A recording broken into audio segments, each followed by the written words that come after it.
And welcome into the broadcast, folks. Hopefully you didn't miss me too much. James Hernandez back with you for Game 2 of this Region 18 baseball tournament. This game featuring the 4-seeded Colorado Northwestern Community College Spartans taking on the College of Southern Idaho Golden Eagles. 4 versus 5 matchup here. Lineups look like this. First for the visiting CSI Golden Eagles, leading off at short will be Jake Boyd. Batting second at second base will be Cole Walters. Batting in the third spot, designated hitter and former CSN Coyote number 18, Mason Hayes. Batting cleanup for the Golden Eagles, first baseman Blake Sanchez. Batting fifth in right field, Trevor Lippard. Batting sixth, Quentin Marcelin in center field. Batting seventh, third baseman Jackson Coons. Batting eighth, catcher Cody Schmidt. And rounding out the lineup in left field will be Joey Rossi. Alec West Guillen on the bump for the CSI Golden Eagles. West Guillen, of course, the winningest pitcher on the Southern Idaho team. West Guillen comes in with a 5-3 record, 3.42 ERA, 55.1 innings pitched. Opponent's batting average against of 205. So Alec West Guillen looking to pitch his Southern Idaho Golden Eagles into tomorrow, and a win would get them the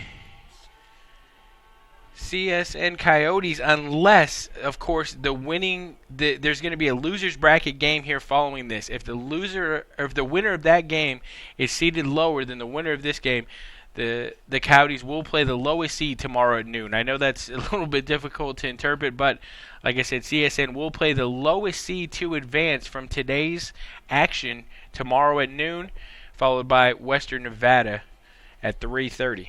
Of course, we will have the all-conference honorable mentions, first and second teams, and all our Scenic West Athletic Conference awards in between games 2 and 3 here. So at the conclusion of this game, we will have a little ceremony on the field. We will bring you all those award winners, nominees, honorable mentions, the whole 9 yards on the final broadcast of the evening tonight at 7, touted for a 7:30 p.m. start. So we'll get you there. Lineup for the Spartans looks like this. Leading off will be center fielder Zach Hoffman. Batting second, right fielder Tanner Neeslanik. Batting third, designated hitter Taylor Riding. Batting fourth, first baseman Sergio Reyes. Batting fifth, catcher Corey Ewald. Batting sixth, shortstop Taylor Wright. Batting in the seventh spot, third baseman Brady Hoskins. Batting eighth, left fielder Keaton Turner. And batting ninth today, playing second base, Christopher Haynes. Trevor Bradley on the mound for Colorado Northwestern. Of course, the Spartans hoping that pays off for them, as they're going to start Bradley and not Ramirez. Of course, Bradley 1-5 record here, 5.08 ERA and 67.1 innings of work here. Opponent's batting average against at 284.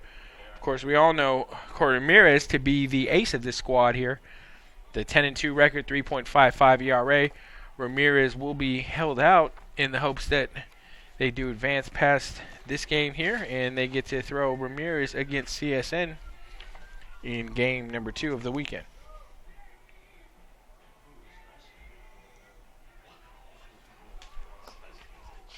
So we're excited to start our second game of the day here. Like I said, we had a barn burner in the first game here, a 12-4 victory for Salt Lake City. The 3-seeded Bruins were able to take care of in-state rival USU Eastern 12-4 after 8 innings here. Run rule in effect in all our games here. All our games scheduled for 9 here. Like I said, Christopher Ramirez, the lefty from Oxnard, definitely had a fantastic game shutting down CSN. They're hoping to advance and throw him once again against CSN. Be a fantastic game. Like I said, Christopher Ramirez is one of the elite arms in the entire Scenic West Athletic Conference. So that's neither here nor there. We have a game to play here, and Southern Idaho and CNCC getting ready to start over here for us. Second game of the day, Region 18 tournament. Our Lady Coyotes did fall 5-2 to Snow College earlier today. They are done playing, but we do have some good news. All Region 18 first team performer Maggie Mann Warren. Big congratulations to our Lady Coyote center fielder. Sophomore will be going to Mesa College in Colorado next year, but she will take some hardware with her and the privilege of being an all Region 18 first team performer. Also freshman Ginger Muir. Congratulations, Ginger. All second team Region 18, and those are two very, very deserving accomplishments here for two very good baseball players. One will be returning next year to CSN. Ginger was kind of a Swiss Army knife for us. She played a little bit of shortstop, a little bit of second base in relief of Chelsea Perez. Ginger also played some outfield for us, hitting over 300, being a very, very productive young player here. Like I said, 7 of the 9 position players for the CSN softball team will be returning next year, so we're expecting a fantastic team to come to us. And, you know, with the field being built right behind Moore Stadium here, we're going to have basically the softball team for the first time on campus here in Henderson, Nevada, which is exciting times on the horizon for all our athletic programs. Of course, we're ushering in men's and women's soccer in the fall of 2016, and Season 2 of Sue Thurman and her volleyball program will also take part in the fall athletic schedule here. So make sure you tune in for any information upcoming on any of our sports. You can log on to csncoyotes.com or follow us on Twitter, of course, at CSN Coyotes. We're always providing updates, links to any sort of articles, any sort of write-ups, any sort of scheduling ideas, tournaments, things that are upcoming. The fall season is fast approaching here. Seems like it was just January and we were hosting the Coyote Slugout. Now we're here hosting the Region 18 tournament. CSN Coyotes had another dynamic year at home. CSN going 25-4 overall, 16-2 within Scenic West Athletic Conference play. That's why it was so crucial, speaking with head coach Nick Garitano, about getting the privilege and the opportunity to host the Region 18 tournament once again. He said another week of rest for us, our guys sleeping in our own beds. Familiarity breeds, that kind of content there where you're, taking batting practice, doing things in your own routine before you have to hit the road. Of course, the winner of this Region 18 tournament will take part in the 2016 Western District Championships here, which equates basically to a junior college baseball super regional, and that will be hosted by one of the Colorado schools. The school unknown yet who will be hosting, but CSN just hopes to win this tournament and get an invite into that 4-team pool.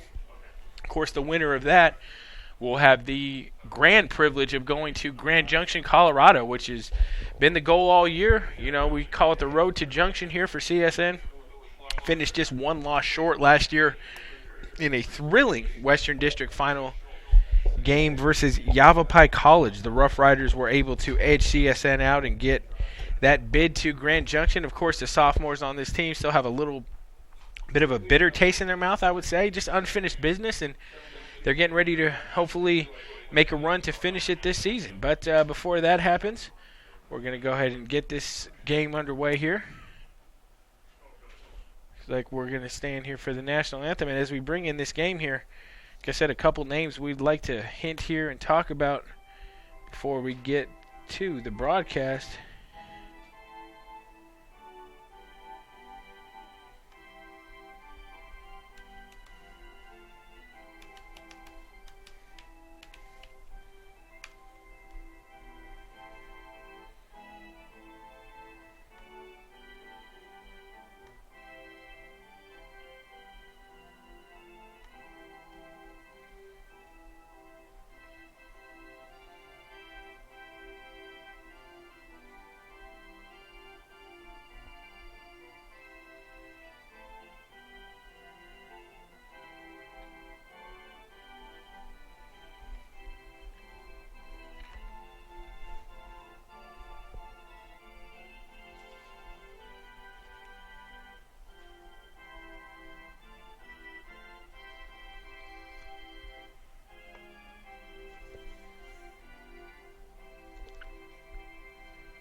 And national anthem just concluding here, because I don't ever like to interrupt America's anthem here, so we won't ever talk over that.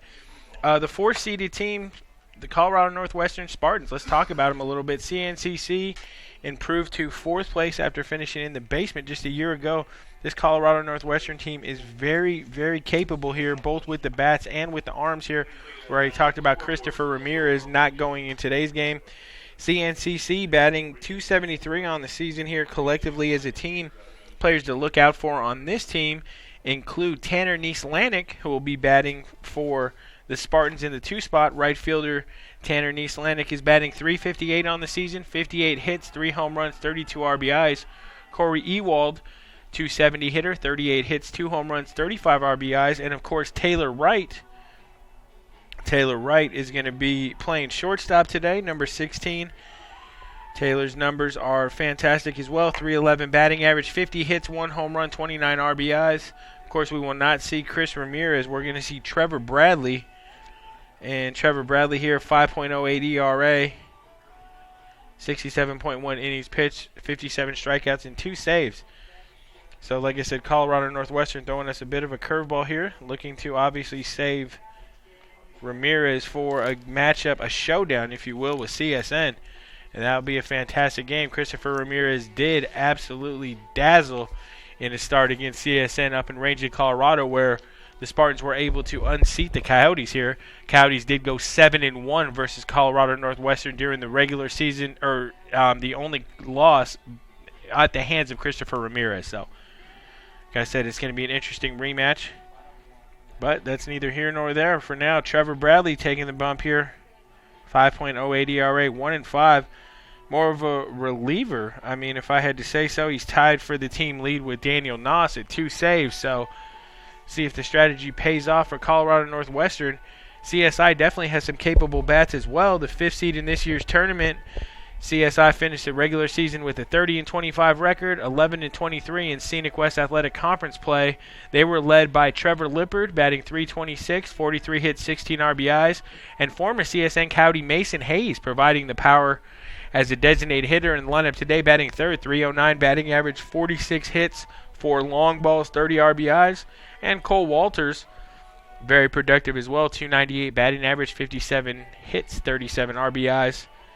And they are throwing arguably their top arm, although I may argue with that a little bit. When we saw lefty Ryan Beard here in Game 2 of a rain-shortened series here, we were celebrating sophomore weekend that did get rained out, but Corey Beard pitched very well, or Ryan Beard, excuse me, but they're going with the righty Alec Westguian taking the bump here, 5-3 record, 3.42 ERA, over 55.1 innings pitched, and 67 strikeouts. 67 strikeouts being second on the team to lefty Ryan Beard. So Alec Westguian, like I said, on the bump here. Trevor Bradley for Colorado Northwestern. As Trevor Bradley is just finishing up his warm-up pitches here. And we're ready to get this second game of the day underway. A little bit late finishing up the field, but it looks great. Looks like they got it sprayed down. We got a warm day here and warmer weather on the horizon for the rest of this Region 18 tournament. Should be almost 90 degrees tomorrow and 99 for the daytime high on Friday. So make sure if you come out to the ballpark, bring your sunscreen, folks. We want to make sure nobody gets burnt out here. Everybody does have a great time. This is a fantastic tournament. Second straight year we've had the privilege of hosting it here at Moore Stadium in Southern Nevada, and it's been a doozy every time. Like I said, the baseball... The level of baseball that's being played by these teams is very, very good here. And, wow, right out of the box here, first pitch swinging is Jake Boyd. He grounds deep in the hole at short and is retired 6-3. It's going to bring up Cole Walters. Second baseman Cole Walters here coming in. Nice play by Taylor Wright at short. I mean, he was deep in the hole. He gloved that and threw it over to first like nothing. Got the out very easily. Southern Idaho here in the Chicago White Sox-esque gray and black jerseys. CNCC, the red jerseys with the white hat and trim, kind of like a old school California Angels look, if you will. Cole Walters looks at the next pitch. Down low for ball 1. Cole batting .298 on the season. Like I said, he's one of the offensive catalysts in this lineup here. Second on the team with 37 RBIs on the season here. And Cole Walters, nice second baseman to have hitting out of the 2-hole for the Golden Eagles.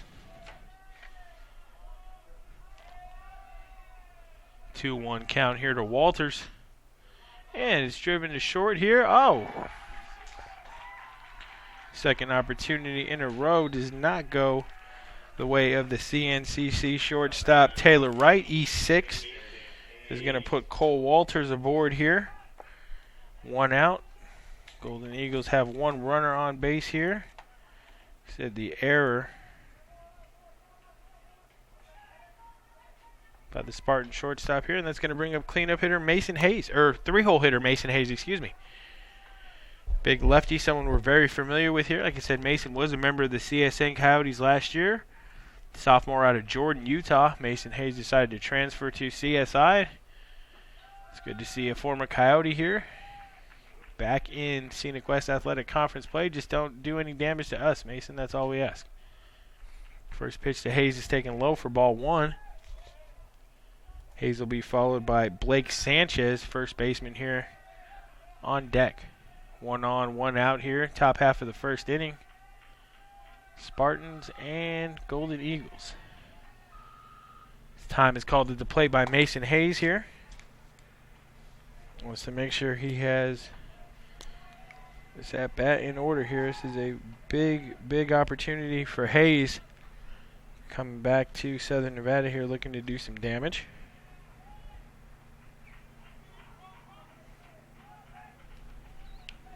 And we got to pay attention to Trevor Bradley. Like I said, it's Colorado Northwestern. Spartans rolling the dice here, not going with their top arm, Ramirez. Instead going with Bradley, who's 1-5. Has had some success closing out some games, but he does have an ERA over 5.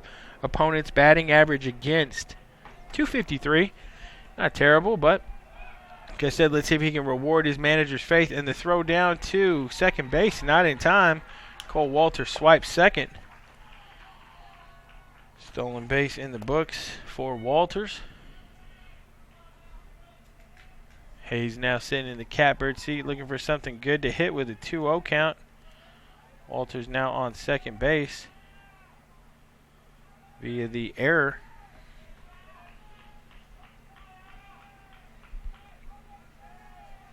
Next pitch to Mason Hayes is hit to short. And I don't know if that was the right play, but shortstop Taylor Wright fielded it, tried to throw and get the force out of third. Could not here as Cole Walters too speedy to the bag. Give Mason Hayes a single there, and that's going to put Golden Eagles on first and third here. Top half of the first inning. CSI threatening to dent the plate here. Get their pitcher Alec Westgian an early lead here. Seen Alec pitch a pretty good game against the Coyotes. He's actually pretty dominant for 4 innings. Left him in for 1 hitter too much here. If you remember, Jarrett Perns lost a home run over the wall, tied it at 4-4, and the Coyotes made an epic comeback here in extra innings. Jay Martz with a walk-up single back up the middle to defeat CSI in a very competitive game 1 of the series, a rain-shortened series here where we lost 2 games due to inclement weather. Almost flooding here in Southern Nevada here as the home plate was 2 inches underwater, believe it or not. It was pretty crazy. The next pitch is skied out to right field. Looks like an easy play, but it isn't here. Blake Sanchez. We're giving Blake Sanchez a single and the RBI there, as that ball was never touched by the right fielder. A tough sun out there today. And just like that, CSI takes a 1-0 lead. Second hit of the game for the Eagles. 1-0 lead. Mason Hayes standing on second. Blake Sanchez on first, and that's going to bring up right fielder Trevor Lippard. Lippard batting .326, played in 50 games this year. 43 hits, 26 runs scored, 16 RBIs for the Golden Eagle right fielder here, Lippard. Very good contact hitter here. Be interesting to see if Boomer Walker might want to try a little hit and run here. Maybe one ball, really press the issue here against one of the Spartans' not so reliable arms. Like I said, interesting choice to start the first game of this tournament. Trying to save Ramirez for tomorrow, but you got to get to tomorrow. You don't. Last thing you want to do is lose this game and have to play a survival game, an elimination game, so to speak. You might see Ramirez still there, and you might have to burn the arm anyway. So tough call. That's why we're up here in the booth, and they're down there managing. This ball is hit into foul territory. It's going to get out of play over the first base side here, right over the Spartan dugout. Bring the ball count to 1 ball and 2 strikes. 1 away here. Top half of the first inning from Moore Stadium. Golden Eagles on the board early, thanks to a Blake Sanchez RBI single to right field. He's standing on first base. Mason Hayes taking a healthy lead off second base. Trevor Lippard in the box. Comes set for the pitch. And that is foul. Back out of play over the first base dugout once again. 1 ball, 2 strikes, 1 out. Top half of the first inning. After a very exciting game 1, where we saw 16 runs scored in 8 innings of play. This might have the makings of another slug out here, so hold on tight. Next pitch comes to Lippard, and that's fouled back here. Count remains 1 ball and 2 strikes.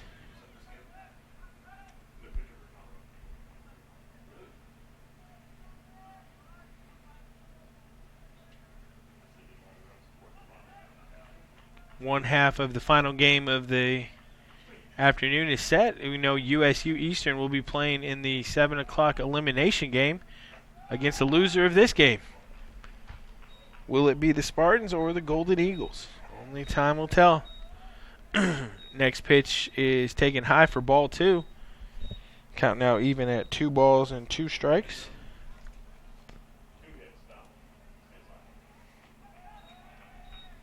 Golden Eagles got a pair of hits here, back-to-back hits from Mason Hayes and Blake Sanchez, and Lippard doing a good job out there of spoiling some good pitches. Fouls another pitch backing out of play. Count remains at 2 balls and 2 strikes.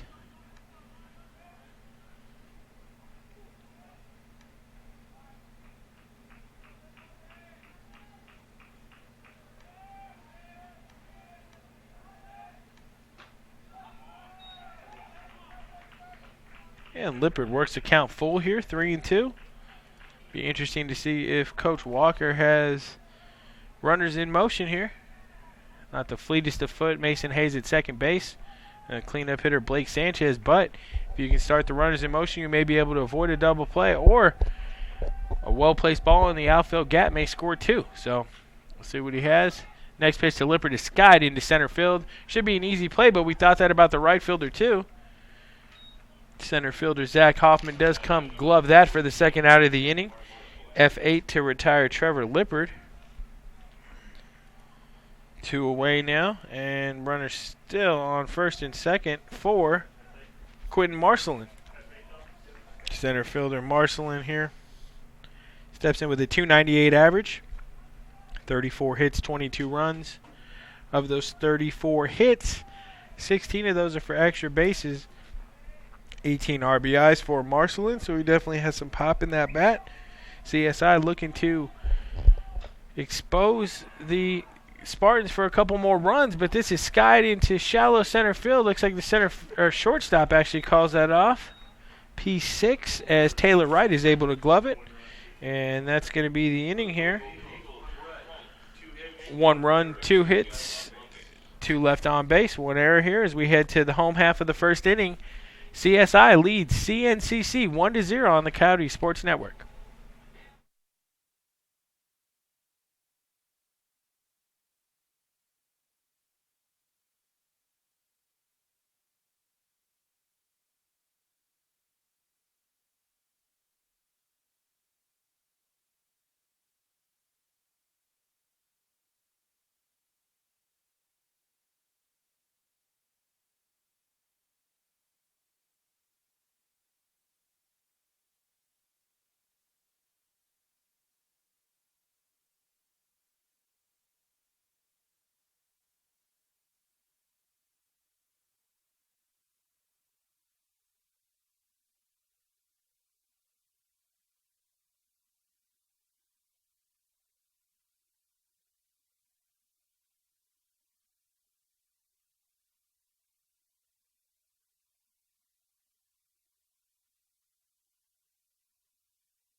And welcome back into the broadcast, folks. Game 2 of the Region 18 tournament here, opening day. 4-seeded Colorado Northwestern Community College Spartans taking on the 5th-seeded College of Southern Idaho Golden Eagles. Alec West-Guillen on the bump here. Lefty throwing to the leadoff man for the Spartans. Also a lefty, center fielder Zach Hoffman. Hoffman will be followed by right fielder Tanner Nieslanik and designated hitter Taylor Wrighting.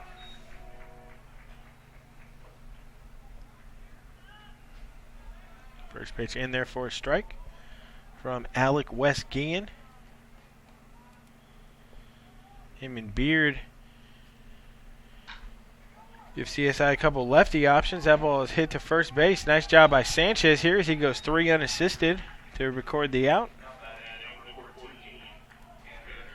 And that's going to bring up right fielder Tanner Nieslanik. And Tanner needs no introduction here as he is the most productive hitter for the Spartans. Hitting at a .358 clip. Second on the team in home runs with 3. 32 RBIs, 58 hits, 45 runs. Slugging .475. And the impressive thing about Tanner, .512 on base percentage. So he's getting on base 1 out of every 2 times up at the plate, so to speak. And he's definitely a force to be reckoned with here, an all-conference candidate. And like we said here, in between games 2 and 3, we will have the announcement for the all-SWAC team, first, second team, honorable mention, player of the year, coach of the year, defensive player of the year. So we will have all those awards for you. There's a good chance Tanner Nieslanik may be a recipient of one of those all-conference awards. Next pitch from West-Guillen to Nieslanik is taken low for ball 1. Count now even 1 ball and 1 strike, 1 out here in the bottom half of the first inning. CSI with an early 1-0 lead off a Blake Sanchez single to right field. Next pitch to Nieslanik is taken for ball 2.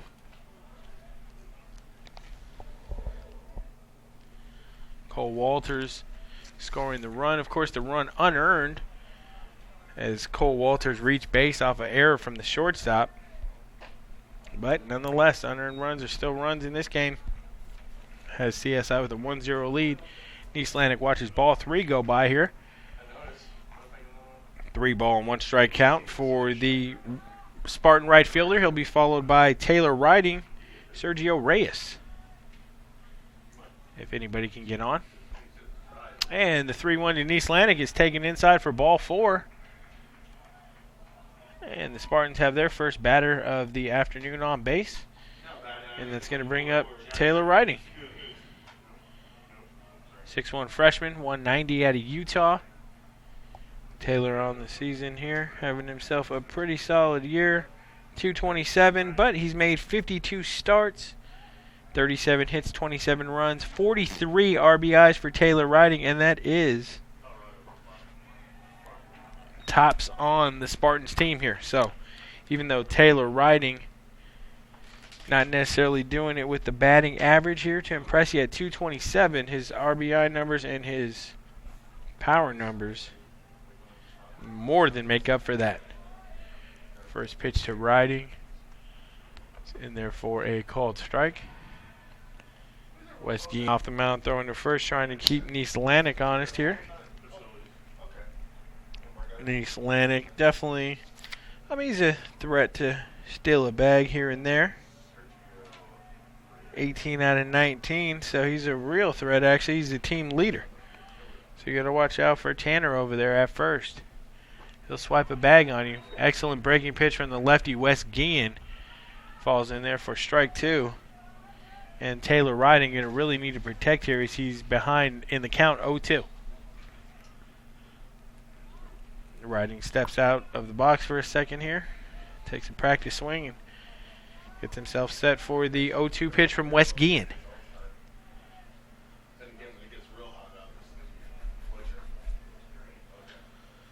And it's a little nubber to the shortstop. It's going to be a tough play, and it's not going to be made here. E6 on the play there. Just waiting for confirmation. Got Jake Boyd here with a little E6 action. So we've seen back-to-back errors by the shortstop in consecutive innings here. And the Spartans now have something cooking here. as first baseman Sergio Reyes steps into the box. 248 hitter is Reyes, 27 RBIs, 1 long ball on the year. Reyes looking to do some damage, as did his counterpart, Blake Sanchez. In the top half of the first inning, Sergio Reyes looking to return the favor here, so to speak, for the Spartans and get his team on the board here. First pitch to Reyes from West Guian is taken low and inside for a ball.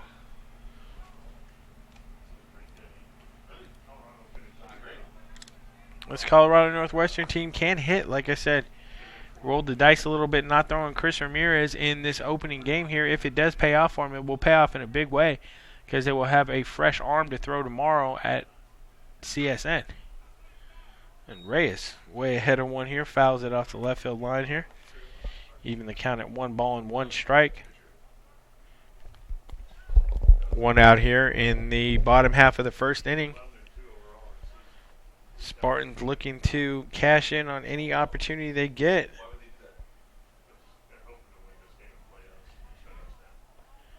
Colorado Northwestern again hoping to win this game and advance to play CSN. We've already seen that blueprint work out. Woo!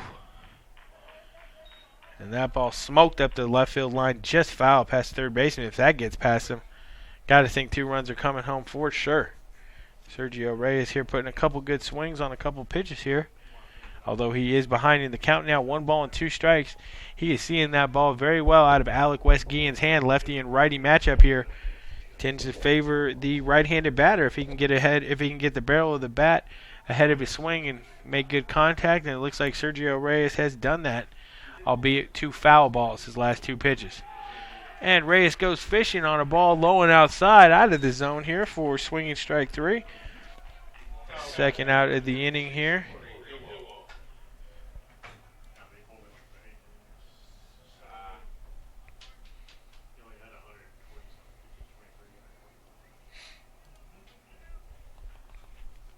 Corey Ewald here, catcher stepping into the box. Corey's a .270 hitter on the season. Started 48 games. Scored 28 runs, 38 hits. 13 of those 38 for extra bases. 35 ribs for the CSI catcher.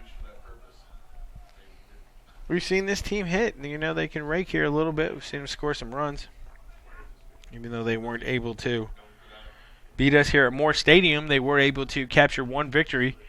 A well-pitched game from Christopher Ramirez here to defeat the Coyotes here. CSN went 7-1 versus the Spartans in conference play. Pitch from West Guian is taken high for ball 2. This isn't a pattern you want to fall into if you're Alec West Guian here. You fall behind these batters here. These Spartan bats can make you pay. They're definitely capable of making some solid contact, putting a couple over the fence here. I mean, we've seen that kind of power from this Spartan lineup here. You don't want to tempt fate. As they say here, if you're Alec West Guian, he goes 3-0 now to the Spartan catcher, Corey Ewald, and shortstop Taylor Wright on deck here. If Corey can reach, and if he can, that will load the bases for the Spartans. 3-0 count here. I don't think he's going to have the green light, but we've seen stranger things happen. Let's see what happens. West Guian comes set to deliver the pitch. And it's taken low and inside for ball 4. So just like that, Corey Ewald takes a 4-pitch walk, and that's going to bring up the 6-hitter in the lineup, Taylor Wright. Shortstop Wright would like to atone for that first inning error that led to the only run crossing the board for CSI's. Cole Walters came home on Wright's error, unearned run. Wright batting .311 here. 50 hits, 30 runs, 29 ribs for the Spartan shortstop here. And like I said, batting from the left-hand side, looking to atone for an early mistake in the top half of the first inning. First pitch by West Guian drops in there beautifully for a called strike. No balls and 1 strike. Bases loaded here. 2 down. Bases loaded here for the Spartans without a hit, mind you.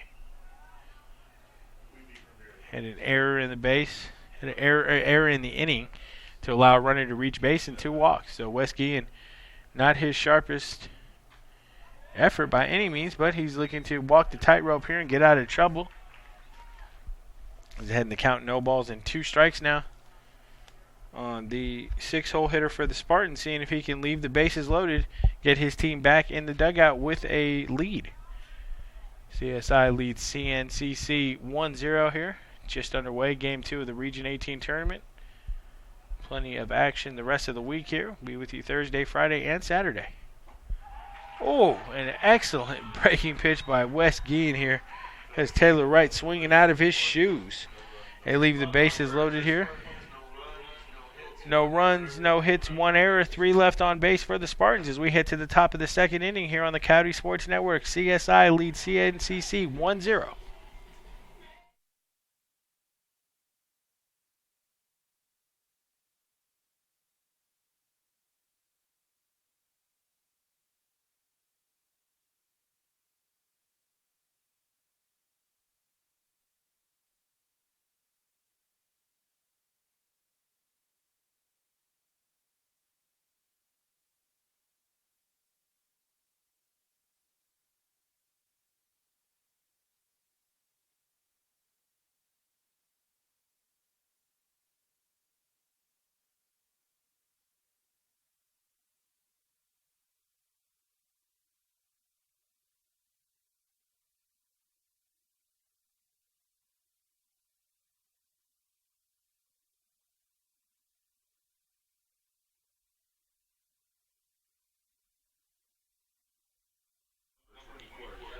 And welcome back to the broadcast, folks. Top half of the 2nd inning here.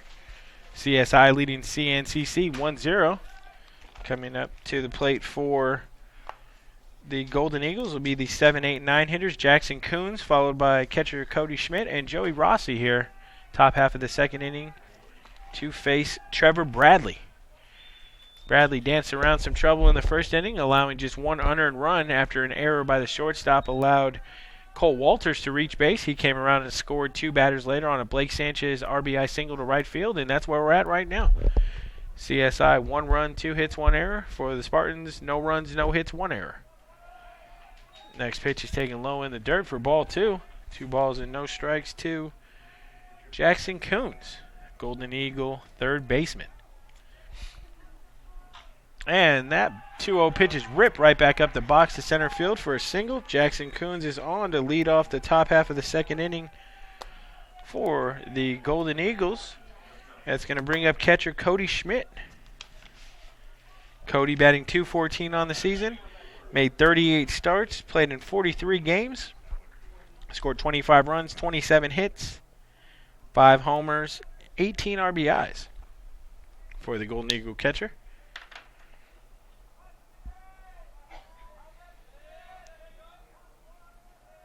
First pitch to Schmidt. Oh, wow. High and tight as that almost hits him. He has to literally crouch down to one knee to get out of the way of that. Trevor Bradley coming inside here is Cody showing bunt. 1-0 count.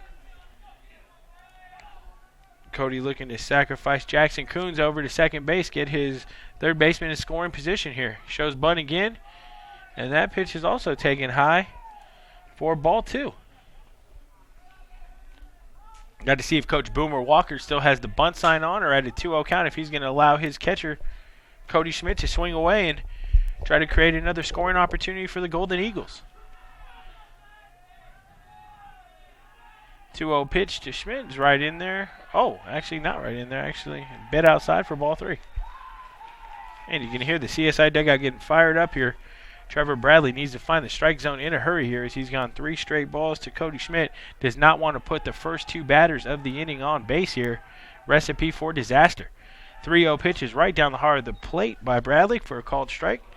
Now 3 balls and 1 strike. Trevor Bradley again 1-5 on the season, 5.08 ERA. Not accustomed to a starting role here as he's made 16 appearances in 67 innings. Like I said, he has an opponent batting average of .253 against. But it's been very tough going here for Bradley early as he spots a fastball for strike 2. Battles back here to get the count within 3 balls and 2 strikes.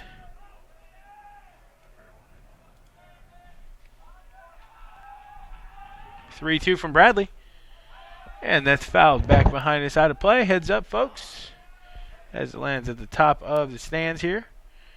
Got to keep your head on a swivel here at Moore Stadium. Some of these foul balls come very near. Got to take that opportunity to glove a souvenir and take that home with you.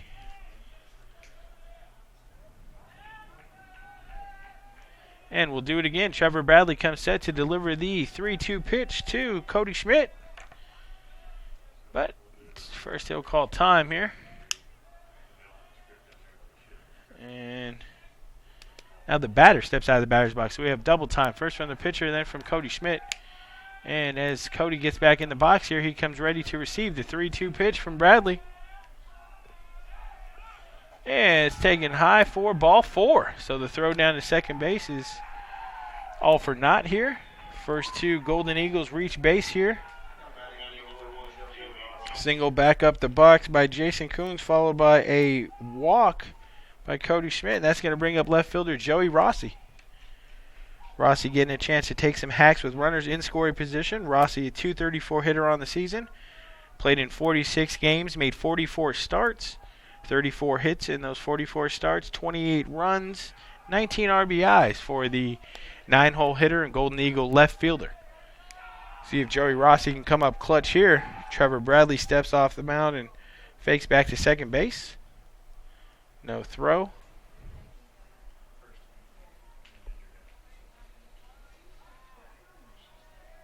Joey Rossi here, a 5'7" outfielder from Bakersfield, California. Sophomore here. Joey Rossi was an interesting outfielder last year as a freshman. Got a lot of playing time here as Peterson steps off and throws to second base. Not in time to catch Jackson Coons doing much of anything here. Didn't have too big of a secondary lead. Was able to slide back in safely. And Trevor Bradley has to tread lightly here because after Joey Rossi, the lineup turns over. We go back to Jake Boyd, Cole Walters, and potentially Mason Hayes here. You don't want to let the heart of the lineup, or the heart of the Golden Eagles lineup, bat here with runners in scoring position. That could spell doom for Trevor Bradley, and the gamble CNCC is taken by not starting Christopher Ramirez here in Game 1. Like I said, and as we speak here, we have timeout here as the catcher for the Spartans is going to run out there. Corey Ewald wants to talk to Trevor Bradley. Maybe talk a little strategy. We always say they could change up the signs with a runner on second here. Last thing you want is the base runner peering in and tipping off the batter to any sort of pitch location. That's always the pitcher and catcher's biggest fear with a runner on second base as he's peering in right at the sign. So either way, the conversation's over. Ewald back behind the plate. Trevor Bradley comes set to deliver the 1-0 pitch to Joey Rossi. Looks back at second, and Bradley very deliberate here. See, this is something that I think pitchers, they outthink themselves a little bit too much. I mean, the game is right there between you, the catcher, and the batter. The runner on second base, the damage is already done there. You know, you can only keep a runner so close. You take focus off the batter there to flip around and fake to second and walk off the mound, and next thing you know, you make a mistake pitch to the hitter, and he makes you pay for it. So Trevor Bradley be well inclined here to just focus on Joey Rossi. Instead, he throws back to first here. It's almost like Bradley does not want to deliver a pitch to the plate. That's just what I see from up here. Like I said, you get the game's in the batter's box. It's between you. The runners on base are there. What's going to happen is you're going to need to control the at-bat here, figure out a way to pitch around the damage that has already been done. But there's going to be some severe damage done if you don't pay attention to the hitter and you end up throwing a mistake pitch, something that Joey Rossi can handle and drive. Joey Rossi fakes a bunt attempt there, pulls back and takes a called strike. 1 ball, 1 strike. No outs here. Top half of the second inning from Moore Stadium. Game 2 of the Region 18 baseball tournament here in Henderson, Nevada. Coyotes, of course, will not play until tomorrow afternoon at noon. First game of the day. Peterson comes set to deliver the 1-1.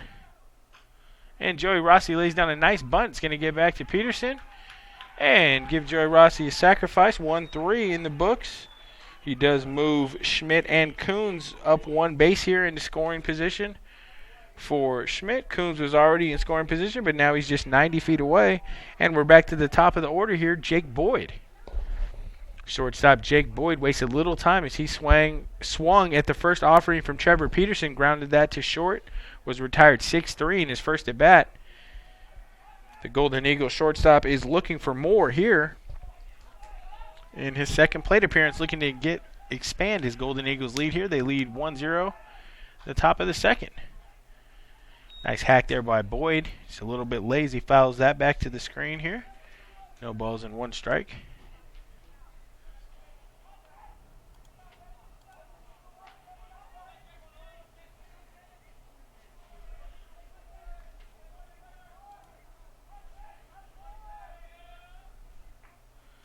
Next pitch by Boyd, fouled back out of play. It's going to run the count to no balls and 2 strikes. Trevor Bradley here looking to battle his way back in this at bat. Bradley, of course, allowing the first 2 runners to reach. Clean single up the middle, followed by a base on balls. And Bradley's been fighting the uphill battle ever since. Oh. The 0-2 pitch looks really, really good. Just missed there to Jake Boyd. Bradley would have loved to see that pitch called for a strike. No dice there. 1 ball, 2 strikes, 1 out. Bradley's going to need to make a great pitch here to Jake Boyd. Keep the runners at second and third. Keep his Spartans right in this game. And Boyd is able to lift one into shallow left field. Let's see if they test the arm of the left fielder. They are going to. He reels up, throws in. No play at the plate as the cutoff man grabs that. And Jackson Coons touches home to score the second run of the day. Give Jake Boyd a sac fly. F7. RBI for Jake Boyd. And that's going to bring up the second baseman Cole Walters, who reached via error. His E6. Shortstop Taylor Wright made the error here. Walters would later come around and score a run.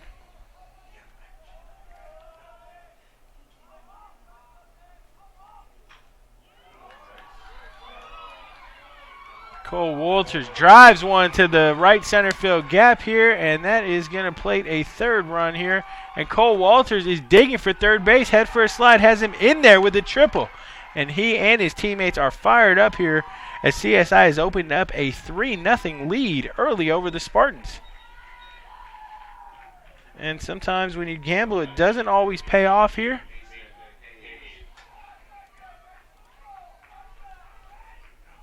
And right now,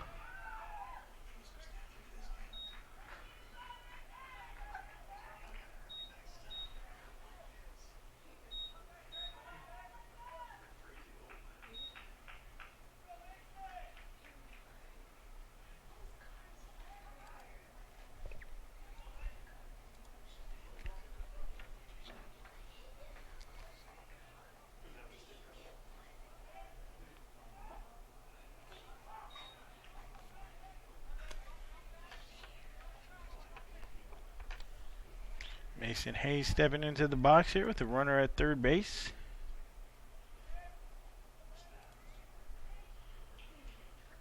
Already 5 runs in for the Golden Eagles here. And Mason Hayes lifts one into center field. He's got some pop.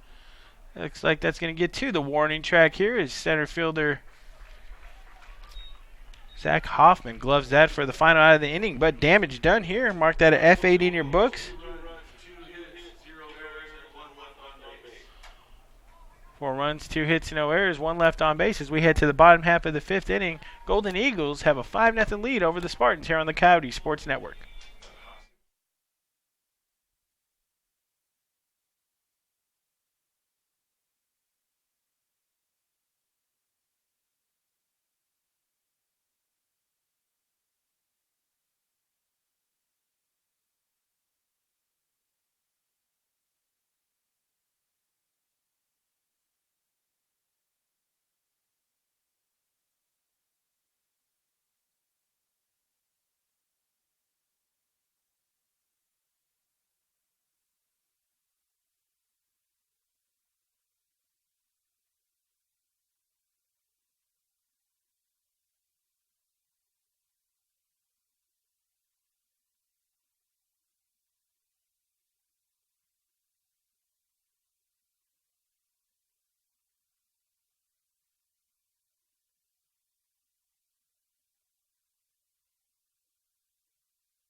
And welcome back into the broadcast, folks. Bottom of the second inning here from Moore Stadium.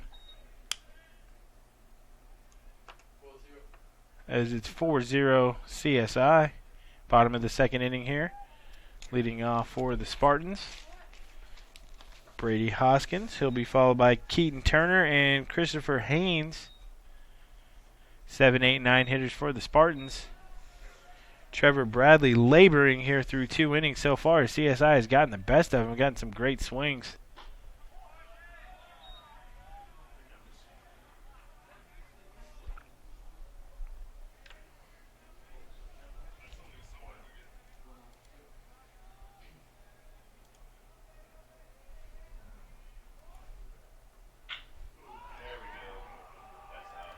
Wow, and what a shot there by Hoskins. My goodness. So Brady Hoskins doing some yard work around Moore Stadium here. Solo shot. Puts his Spartans on the board for the first time, and he just smashed that ball from Alec West-Guillen over the left field wall. That was a no-doubter here. Brady Hoskins showing you why he is, in fact, pacing the team in long balls. That is his 7th of the year by far. Team leading here. The Spartans collect their first hit in style with a solo home run. It's going to bring up Keaton Turner, left fielder here. Sees the first pitch from Alec West-Guillen, miss high for ball 1.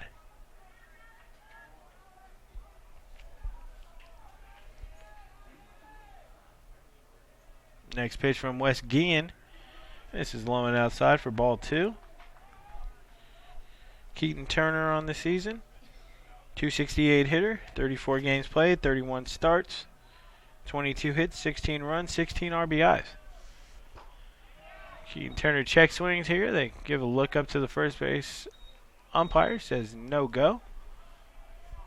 Got ball 3 here. As Alec West-Guillen still trying to shake off the shock of that solo shot he gave up to Brady Hoskins. I mean, that was a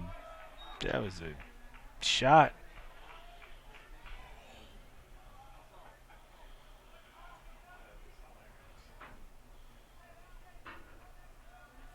Next pitch from West-Guillen here. It's cut on and fouled back.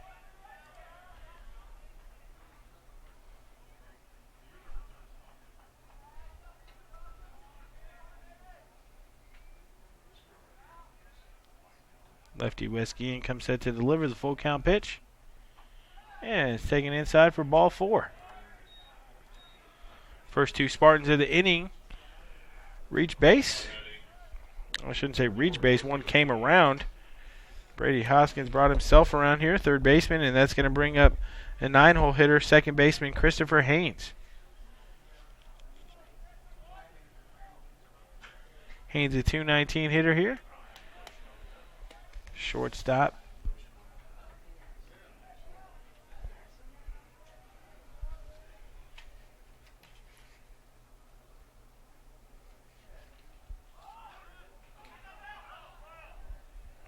And the butt attempt fouled here at the plate.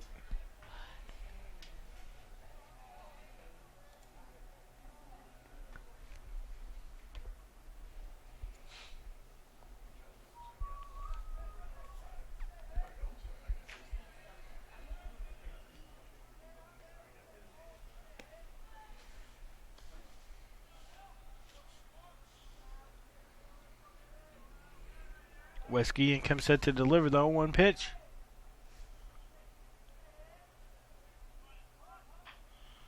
And a nice bunt by Haynes here. Fielded by West-Guillen. Thrown over to first.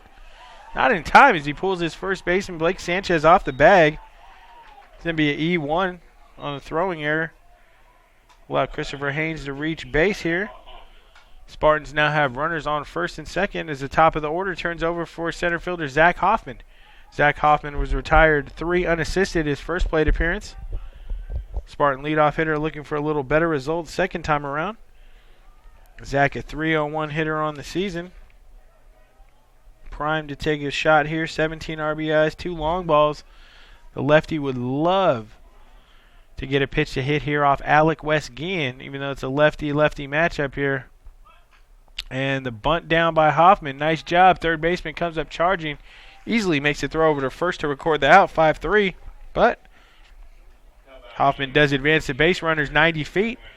Spartans are now standing on second and third base here with only one away. Nice job there by Zach Hoffman on the sack. Sacrifice 5-3. And that puts base runners on second and third here with only one away in the inning for Tanner Nieslandic. Tanner here walked in his first plate appearance. Spartan right fielder batting .358 from the left side here. Nieslandic definitely a threat to make contact and has some pop as well. So be careful with Nieslandic here if you're Wes Guillen. Lefty on lefty matchup should favor the pitcher. A nice breaking pitch falls in there for a called strike. No balls and one strike here. One away in the inning. Runners on second and third. Bottom of the second here.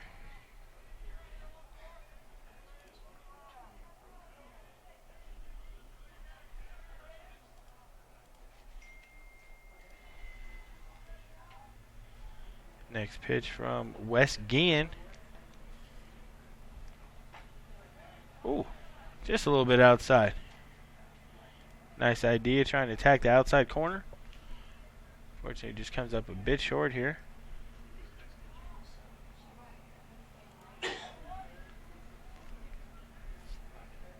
Three runs, 4 hits, 2 errors for the Golden Eagles. 1 run, 1 hit, 1 error for the Spartans. Oh, and Nieslandic would love to have that pitch back. He cannot, though. It's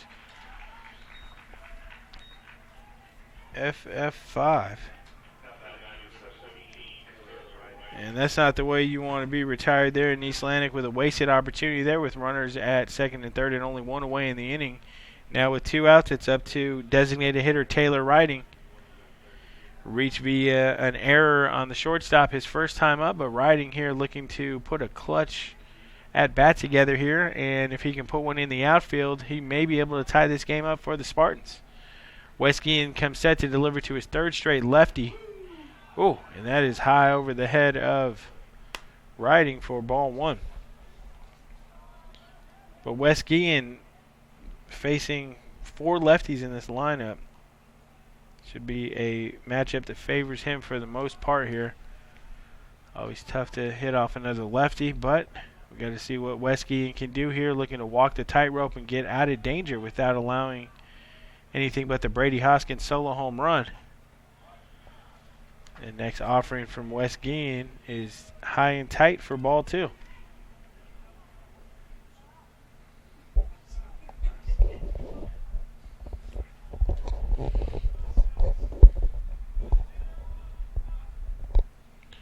And Alec looks in for the sign from his catcher.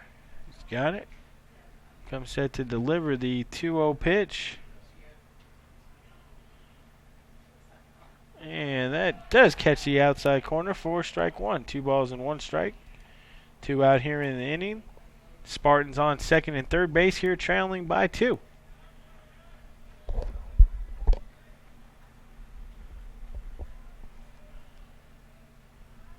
And the 2-1 pitch to Riding is very wide and outside. Nice job there by the catcher to prevent that from going to the backstop and possibly plating a second run here this inning. Instead, the count runs to 3 balls and 1 strike. 2 out here. If Riding should reach, it'll be the Spartan first baseman Sergio Reyes. Coming to the dish. He's standing in the on-deck circle at the moment. Wes Guillen delivers a 3-1 pitch. And that's taken low and outside for ball 4. Base is now filled with Spartans for Sergio Reyes. Sergio Reyes, a strikeout victim, his first time up. Did have some good swings, though, off the lefty from CSI, Alec Wes Guillen. Put a couple foul up the left field line here that were just 4 or 5 inches from being doubles. So he did put some good swings on a couple balls. Wes Guillen did win the at-bat here by striking him out. Let's see what Reyes has in store for Alec Wes Guillen the second time around here as the lefty comes set to deliver the first pitch of the at-bat. And just misses the outside corner here. No leeway from the home plate umpire. Close pitch, but not enough to get a call there. 1 ball and no strikes. 2 away in the inning. Bases full of Spartans. CSI leading 3-1 here, but that could change with 1 swing of the bat. And next pitch is fouled back behind us out of play by Reyes to bring the count even at 1 ball and 1 strike. 2 away here. Bottom half of the second inning of Game 2. The Region 18 tournament here from Henderson, Nevada. Thanks for taking some time out of your afternoon to listen to this broadcast here. Everybody listening, fans of the CSI Golden Eagles and the Colorado Northwestern Community College Spartans. Appreciate you taking some time out of your day to be with us here. Questions, comments, concerns, please hit us up on our Twitter feed at CSN Coyotes. Be happy to answer any questions you have. Again, we'd like to congratulate 2 of our Lady Coyotes for making first and second team All Region 18. Maggie Mann Warren making the first team, of course. Sophomore who will be playing at Mesa Colorado Community College next year. And, of course, freshman Ginger Muir. All second team Region 18. Ginger was a key player for us this year, playing a lot of positions, playing short, playing the outfield a couple times, playing second base, filling in for an injured Chelsea Perez. So congratulations, ladies. Definitely deserve it here, and best of luck tomorrow, as our Lady Coyotes did drop the first game of the Region 18 tournament to Snow College by a score of 5-2 today.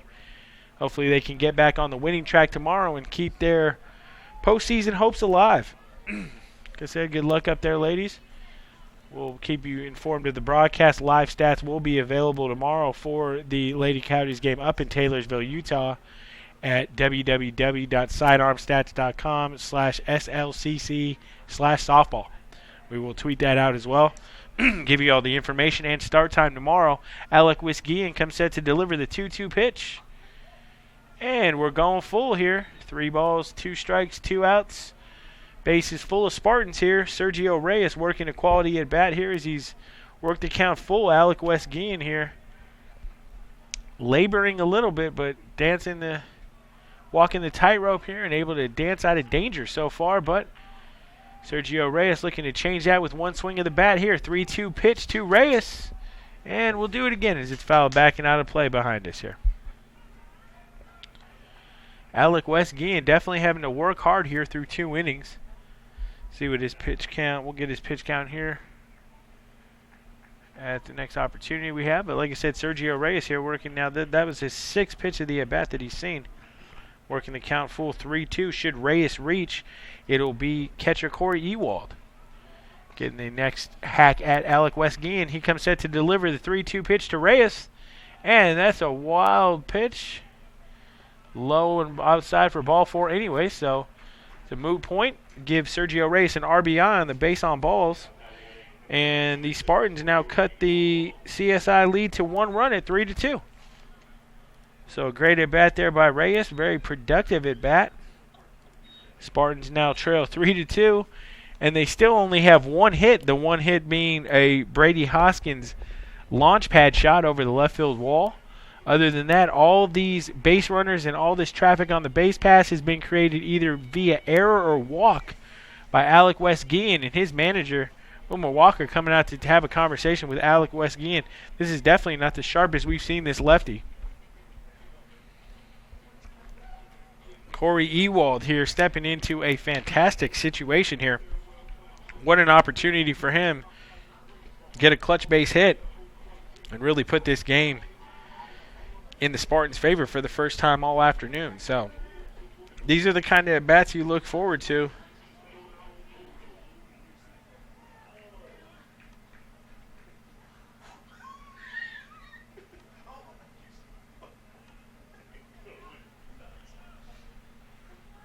And Alec Wisgian comes set to deliver his first pitch to Corey Ewald.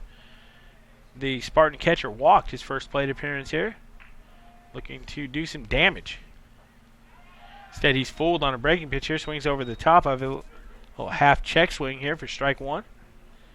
Alec Wisgian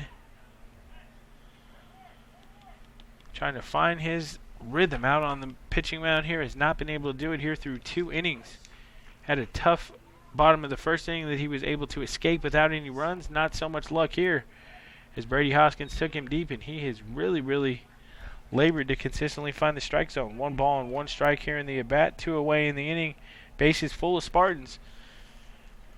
Colorado Northwestern just waiting for that big hit here. If they can put one together here, they can take the lead. If Ewald can put one in the outfield. Instead, that hit him. Umpire says it hit him on the leg here, so Corey Ewald is going to tie the game on a hit by pitch. We're going to give Corey an RBI there as well. And that's going to knot the game up at 3. So Alec West Guillen not doing the job for his Golden Eagles, even though they're able to stake him to an early lead here. That lead has evaporated. And that's going to bring up Taylor Wright. Shortstop here was a strikeout victim his first plate appearance. Batting from the left-hand side, Taylor would like nothing better than to come up with a big hit here after an error allowed the first run of the game to score for CSI. And there it is. On cue, Taylor Wright slaps one into right field, and this is going to score 2. Hits a cutoff man. He's coming home, and he is safe. Spartans plate 2 here on a clutch RBI single from Taylor Wright. 2 RBI single, actually, and that's going to break the tie in a big way here and give the Spartans a 5-3 lead. Only their second hit of the game, but you don't need a lot of hits if your hits are timely. Those were extremely timely, especially from Taylor Wright, like I said, making up for a costly error in the first inning that led to a run, so he got those back and then some. His Spartans are now in charge, and the decision to not start Christopher Ramirez is looking a little bit better every inning. The Spartans continue on with the lead. And speaking of power here, Brady Hoskins, third baseman, he got it all started with that shot over the left field wall. And Alec West Guillen might be on his last legs here. He's having a hard time locating his pitches. He's throwing a lot of balls, and he's going deep into counts with these Spartan hitters here. Like I said, CNCC 4th overall in the conference, 274 is the team batting average, but they definitely have some capable hitters in the lineup here, and they're showing you that here in this inning, putting up a 5 spot after trailing 3-0. Nice job, nice answer by CNCC to get up off the mat. Like I said, after allowing a single run and 2 runs in the first 2 offensive opportunities for the Golden Eagles here, they were undaunted by that. Came back, got their pitcher Trevor Bradley out of trouble, and now have staked him to a 2-run lead. See what Hoskins has in store this time around. 2-0 count from West Guillen. Danger pitch here for the CSI pitcher. And Hoskins rips that up the left field line. Woo, just foul. That would have been a pair of runs for the Spartans for sure, as Hoskins would have probably got to second standing up here if that would have just been 4 inches, 3 inches to the right, folks. That was a rip shot. Brady Hoskins, I'll tell you one thing, he might be seeing the ball as good as anybody coming out of the hand of Alec West Guillen, and that's not a good sign for the CSI pitcher. Like I said, CSI already has an arm up in the bullpen here, looking to get someone loose. You got to think that this could be West Guillen's last batter if he's unable to retire Hoskins here and get out of the inning. That pitch fouled up the third base line, brings the count to 2 balls, 2 strikes, 2 outs here. 5 runners in for the Spartans. 5 runs on 2 hits, 1 error. 3 runs, 4 hits, 2 errors for the Golden Eagles. And deuces are wild. 2 balls, 2 strikes, 2 outs here, bottom of the second inning. Brady Hoskins looking for the delivery from West Guillen. Spartans on first and second.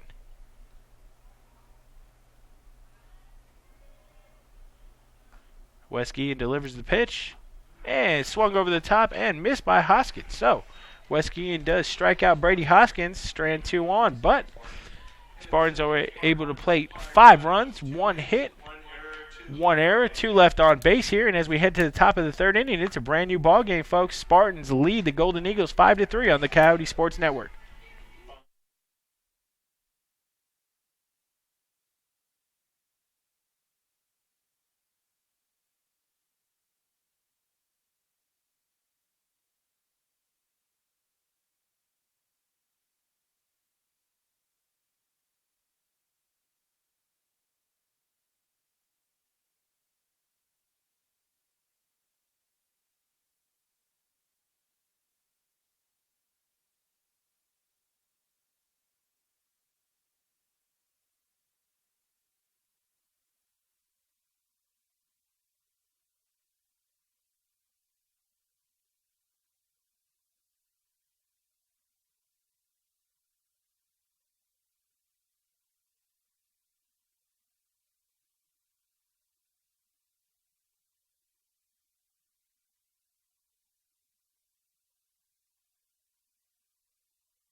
And welcome back into the broadcast, folks. Top half of the third inning here from Moore Stadium. Game 2 of the Region 18 tournament. 4-seeded Colorado Northwestern Community College Spartans facing the 5th-seeded CSI Golden Eagles. Spartans lead 5-3 after a 5-run bottom of the second inning. First pitch here seen by Blake Sanchez is lifted into center field. F8 in your books. Zach Hoffman takes care of that for the first out of the inning. And that's going to bring up right fielder Trevor Lippert, who did the exact same thing Sanchez just did. He flew out to center field in his first at bat. Lippert will be followed by center fielder Quentin Marcelin. And a bunt attempt. Oh, what a play. Hell. Cat-like reflexes behind the dish from Corey Ewald here. As Trevor Lippert had thoughts of a bunt single, Corey Ewald said we'll have none of that, as he's able to make a fantastic play right out of his crouch here for the second out of the inning. And what a shot in the arm that would be to the Spartans if Trevor Bradley can have his first 1-2-3 inning of the game and get his Spartans back out on the offensive. Bradley comes set to deliver the pitch to Quentin Marcelin. Marcelin popped out to the shortstop in his first at bat. Looking for a little better result here second time around. Trevor Bradley, though, has made quick work of the first two Golden Eagles he's seen here in the top half of the third. And it's just like that. Oh, I was going to say just like that. It looked like a routine ground ball to third base, but instead we have an E5. And that's going to allow Quentin Marcelin to reach base. Another error here. And that's Brady Hoskins here committing the error. And that will be the Spartans' second error. Each team now with 2 errors in the game.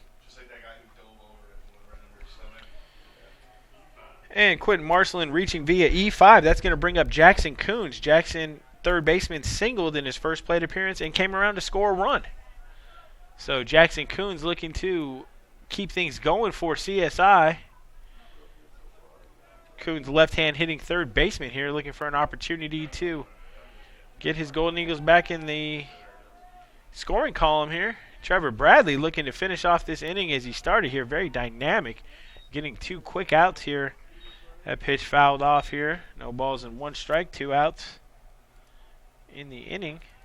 Runner on first via the error from the Spartan third baseman. Quit. And no error. That's been changed to a hit. Talking to the official scorer up here. Every time I say something, it's probably the opposite. So a hit for Quentin Marcelin.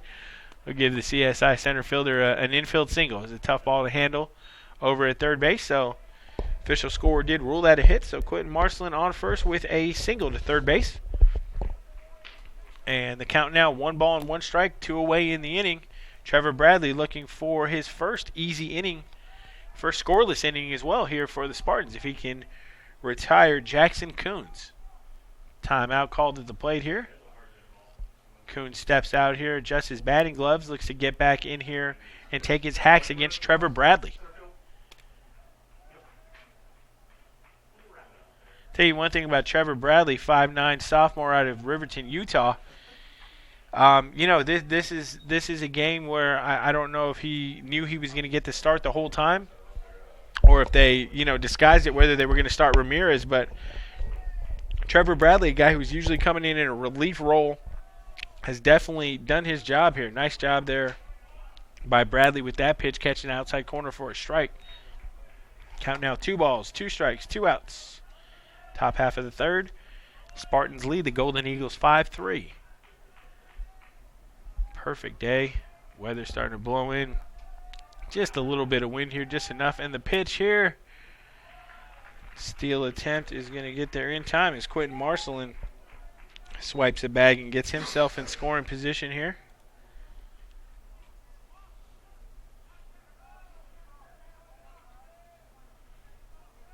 How we doing, fellas?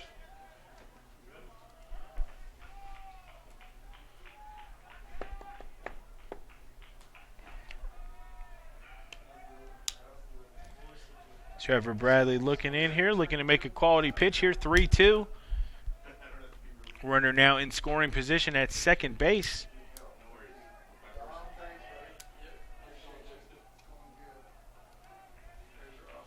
Bradley comes set to deliver the pitch, and that's cut on and missed by Jackson Coons, for strikeout. And that's going to end the inning.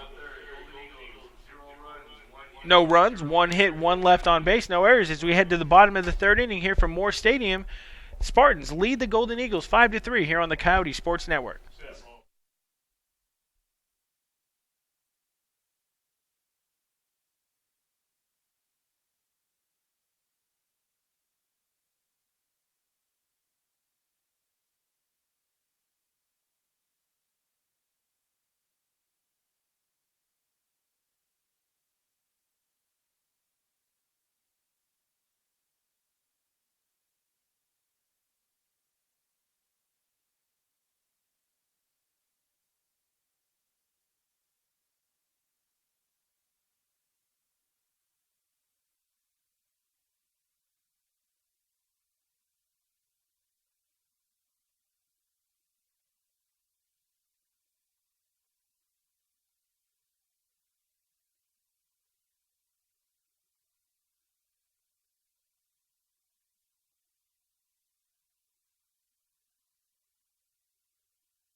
And welcome into the broadcast, folks. Alec Westguian's day is done. And coming in relief of the lefty is going to be Tyler Rosas, number 17 here. Tyler, 6-foot righty out of Twin Falls, Idaho. Freshman. Coming in relief, hoping to do a better job than Alec Westguian did. Unfortunately, Westguian not very effective in 2 full innings of work, allowing 5 runs here, 3 hits. And leaving now as the pitcher of record for the loss, if things stay the way they are. We're only in the bottom of the 3rd, so we have a ton of baseball left, of course. We're not going to hold him there, but right now he is the pitcher of record, and he will be the tough luck loser here if this game stays the way it is. It's 5-3, though. Like I said, we got a lot of baseball left. I have a feeling we're going to see a ton more runs scored. So let's see what Tyler Rosas has in store, the freshman out of Twin Falls, Idaho, local boy, pitching for his local team. And that looks like it's going to be tracked down here. F8 in your books here. Easy play to get for Quentin Marcel in here. Keaton Turner is retired on 1 pitch from Tyler Rosas, and that's going to bring up Christopher Haynes. Second baseman reached E1, his first plate appearance here. So 1 pitch, 1 away for Rosas here. Christopher Haynes steps into the box. Like I said, reached on an error by the pitcher in his first plate appearance. See what he has in store second time around here. First pitch is taken high for ball 1.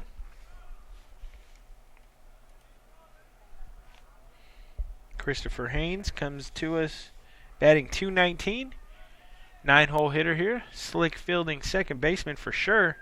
We've already seen him make a nice play in the field here. Anything he can contribute with the bat, of course, would be a bonus. Like I said, that's one of the reasons CSN has been so strong here. The 8-hole hitter, Jay Martz, 30-plus RBIs, 300 hitter. It's so nice to have that luxury of a bat you can depend on, a guy who can handle the bat and get clutch hits for you at the bottom of the lineup. Those runs become invaluable. Like I said, Jay Martz has done a super job for the Coyotes this year. One of the reasons they were able to capture a second consecutive Scenic West Athletic Conference crown. Redshirt freshman out of Liberty High School, Jay Martz is. Battery mate of Jesse Kaiser. They did some damage up there with Coach Mike Escher when they were there playing for Liberty High School, including a state title. Oh, 2 pitches swung on and missed from Rosas. Excellent giddy up on that fastball there. Swinging strike, and that's going to be 2 down in the inning. And that's going to bring up the top of the order. We'll be back to Zach Hoffman.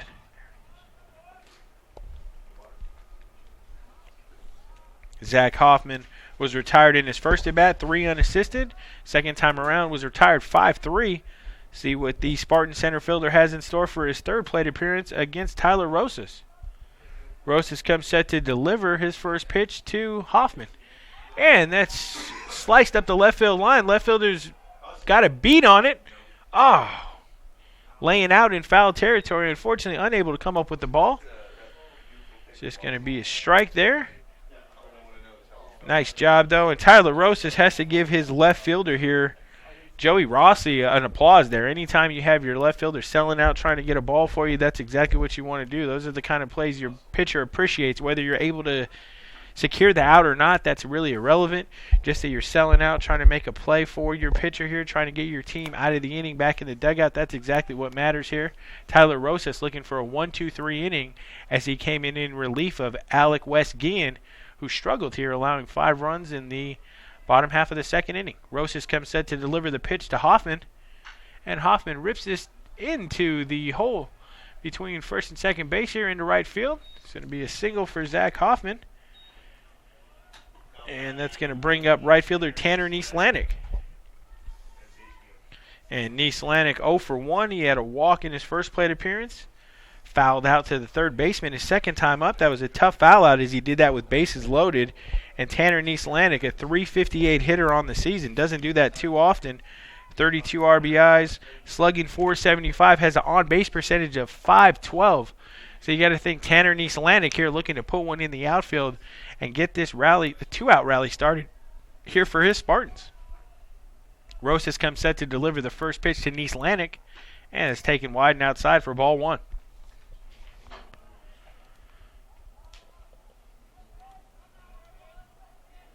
Spartans now have 4 hits on the day here.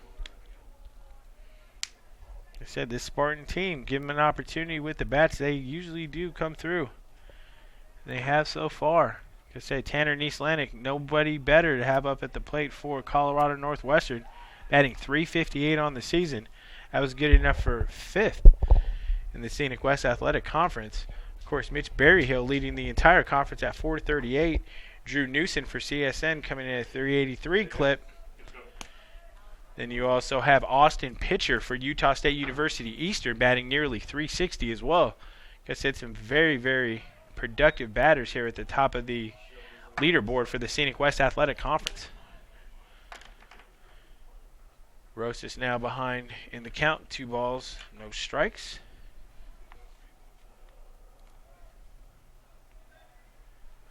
And be careful here. 2 ball, no strike count. You don't want to leave something fat over the plate for Nieslanik to get his bat head out over and drive into one of the gaps here. Said Nieslanik quick enough here batting in the 2-hole. Next pitch misses very high and outside for ball 3. Looks like Rosas' discretion might be the better part of valor for Tyler Rosas here, as he doesn't really seem like he wants a whole lot to do with Tanner Nieslanik at this point here. Rosas on the season here, 5.51 ERA, 47.1 innings pitched. And he delivers the 4-pitch walk to Tanner Nieslanik. Just like that, Nieslanik works a walk after the Zach Hoffman single. And Taylor Riding steps into the box here, designated hitter. 0 for 1. Well, 0 for 0 actually. Reached on an error to the shortstop. His first plate appearance, walked his second time up here.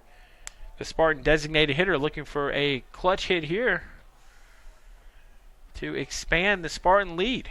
It currently sits at 5-3, but a 2-run lead in a game this early means nothing.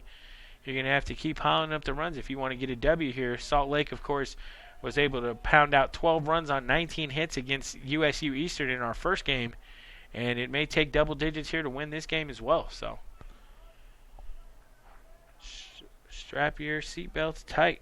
Taylor Riding here sees the first pitch go wide for ball 1.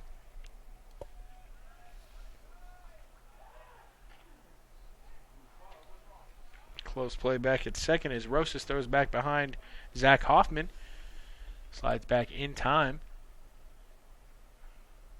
Rosas here looking to shut the Spartans down, get his Golden Eagles another offensive opportunity here in the top half of the 4th inning. Only trailing by 2 as it's 5-3. The 1-0 pitch from Rosas to Riding. That is wide and outside for ball 2. So Rosas was able to retire the first 2 batters pretty easily here. Keaton Turner and Christopher Haynes. But lineup turned over. Zach Hoffman single. Tanner Nieslanik worked a 4-pitch walk. And just like that, Rosas is behind 2 balls and no strikes to Taylor Riding. DH here looking for a quality pitch. That's not the one he's looking for. Nice pitcher's pitch by Rosas, called strike on the outside corner. Bring the count to 2 balls and 1 strike here, bottom of the 3rd inning. Spartans leading the Golden Eagles 5-3. Got a 2-1 count here. Riding looking for something he can drive. Put one in the gap, see if he can chase home another run or two.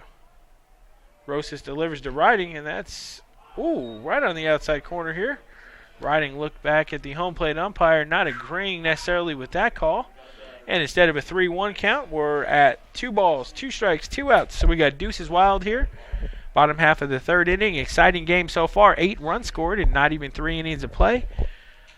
CNCC is responsible for 5 of those. CSI 3. And that's where we stand. Runners on first and second. And on the inside, very close pitch here is called ball 3.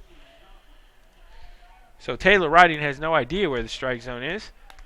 He saw a close pitch called a strike. He thought that could have been a strike, and that was called a ball. So he digs in here. 3-2 count. We've gone all the way here. Taylor Riding, 3 balls, 2 strikes, 2 outs. Runners on first and second.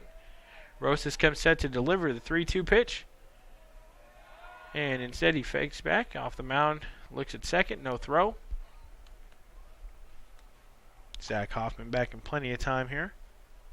Hoffman at second base. Tanner Neese-Lanik at first. Taylor Riding in the batter's box here.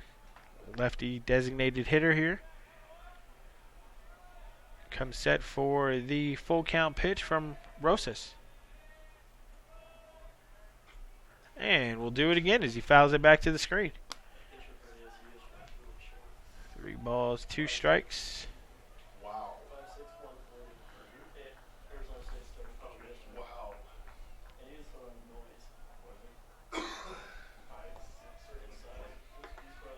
Rosas here came out. Looked like it was going to be a pretty easy inning for the CSI Golden Eagle reliever.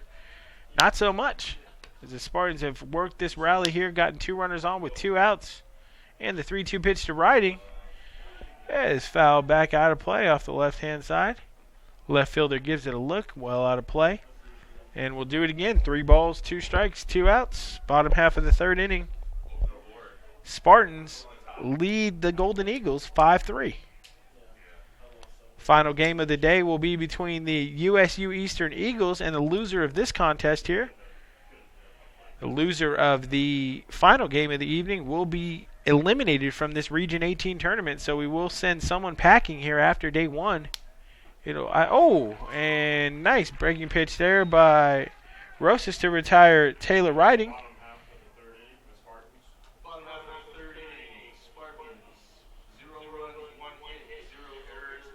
No runs, no hits. 2 left on base for the Spartans as we head to the top of the 4th here. CNCC leads CSI 5-3 on the Coyote Sports Network.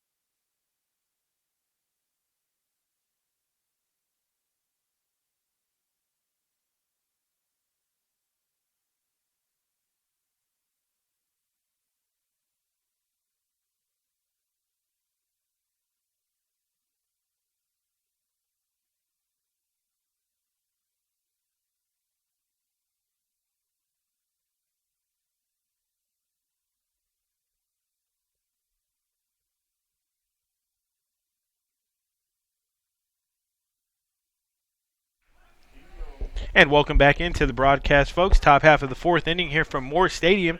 Game 2 of the Region 18 baseball tournament here from beautiful Henderson, Nevada. Trevor Bradley comes set to deliver his first pitch to Cody Schmidt. And that's going to be high for ball 1.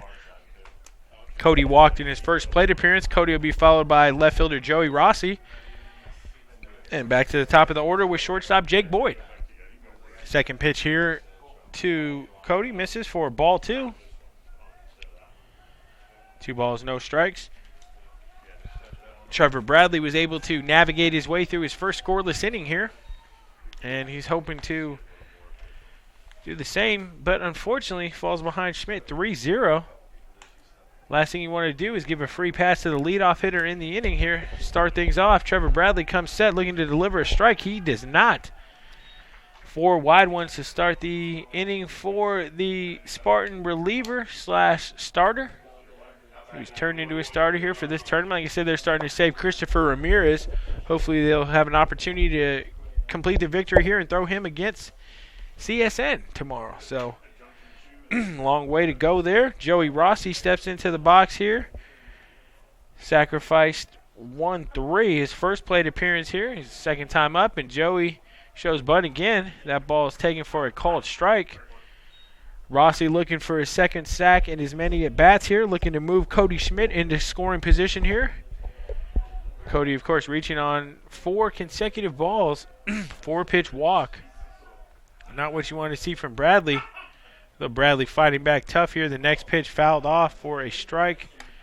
Number 2. No balls, 2 strikes to the Golden Eagle left fielder and 9-hole hitter.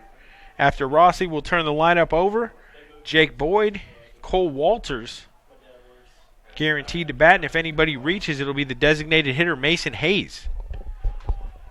Bradley comes set to deliver the 0-2 pitch to Joey Rossi, and it's an excuse me swing over to first, and it winds up right in the first baseman's glove. Like I said, it was an excuse me swing for sure.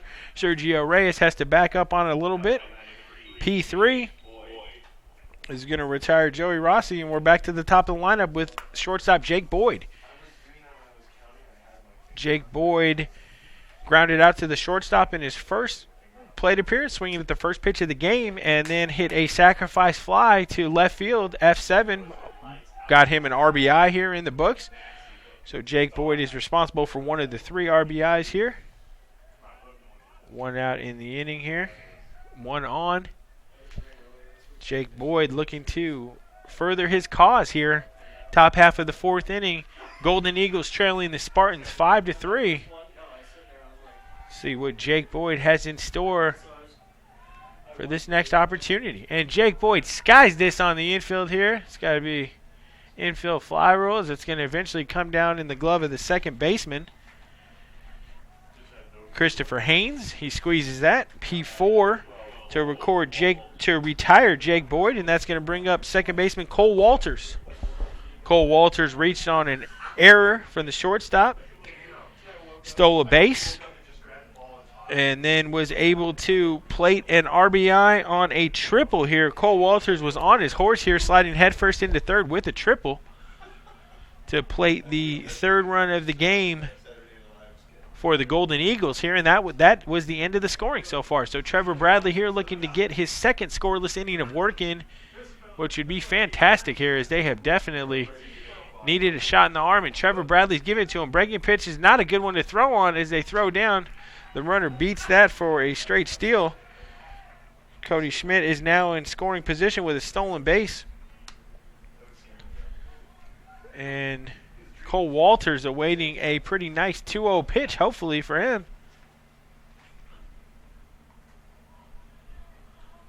Five runs, 4 hits, 1 error for the Spartans. 3 runs, 4 hits, 2 errors for the Golden Eagles. As we're in the top of the 4th inning, Trevor Bradley looking to make a quality pitch. He does. Ground ball to third. Third baseman fires over in time. 5-3 to retire the speedy second baseman Cole Walters. And that's it. As we head to the bottom of the 4th. No runs, no hits, 1 left on base. Spartans leading the Golden Eagles 5-3 here on the Coyote Sports Network.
And welcome back into the broadcast, folks. Bottom half of the fourth inning here. Leading off for the Spartans will be first baseman Sergio Reyes.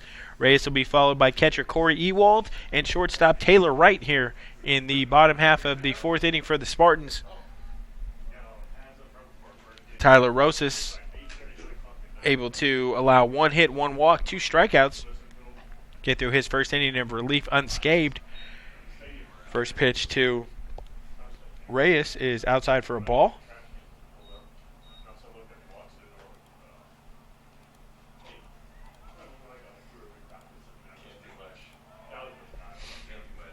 One ball, no strikes here. Bottom half of the fourth inning from Moore Stadium. Scoring has calmed down a bit here as Trevor Bradley is able to throw 2 scoreless frames. Rosas threw a scoreless frame in the bottom half of the third, looking for his second consecutive scoreless frame. And that ball is ripped.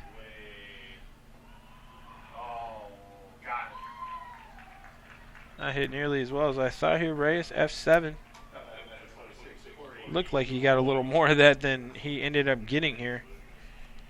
F7 to retire Reyes for the first out of the inning here. Bring up Corey Ewald. Ewald reached on a walk his first time up. Hit by pitch his second time. But he was rewarded with the HBP with an RBI as that hit batsman led to a run batted in. So anytime that happens, you'll take it. Shot deep into the hole at short.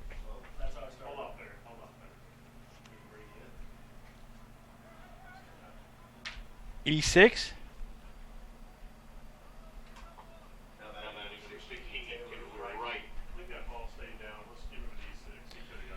Yeah, and we're gonna rule that a error there on the CSI shortstop Jake Boyd. So E6 allows Corey Ewald to reach base. And that's going to be the Golden Eagles' third error of the day.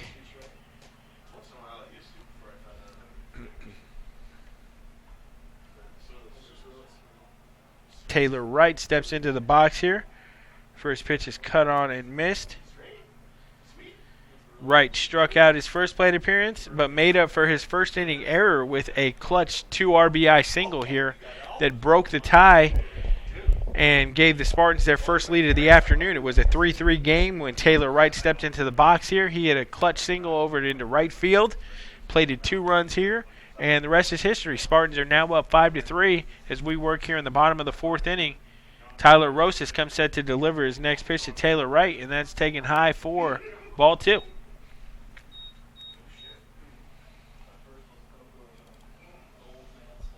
One away here.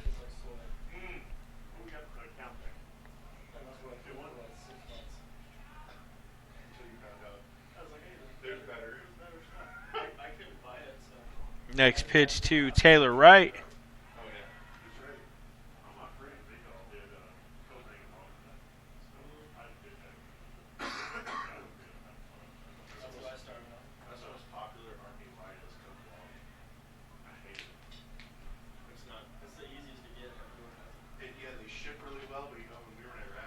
Ewald takes a nice lead off of first here. Rosas pays a little attention and fires over to first base here. Keep the Spartan catcher honest.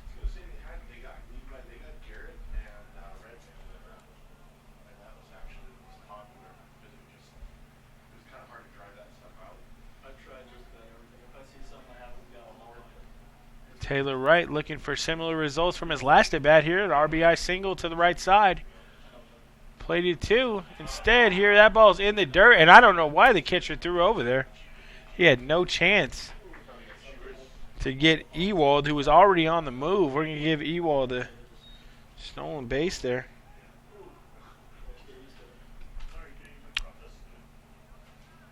Ewald now into scoring position here with only 1 away in the inning. And Taylor Wright looking for either a base on balls or something nice to hit here where he can actually put it in play and take advantage of sloppy first 3 pitches from Tyler Rosas here. Instead, that is ball 3-1 now is the count.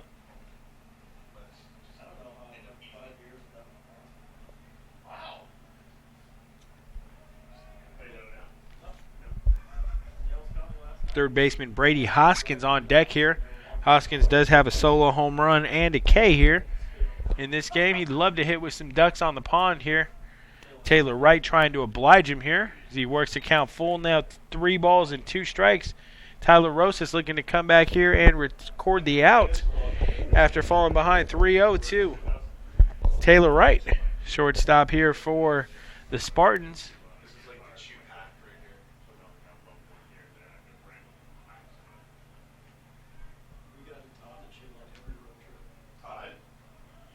Taylor Wright from British Columbia.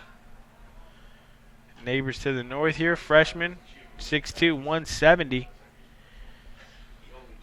Left-handed batting shortstop here. He plays infield, and here it tells us at least Taylor Wright does a little bit of pitching. Also a right-hander. I could see him, 6'2", 170. Sure he can hum it up there with the best of them. Said here, getting set for the 3-2 pitch from Tyler Rosas.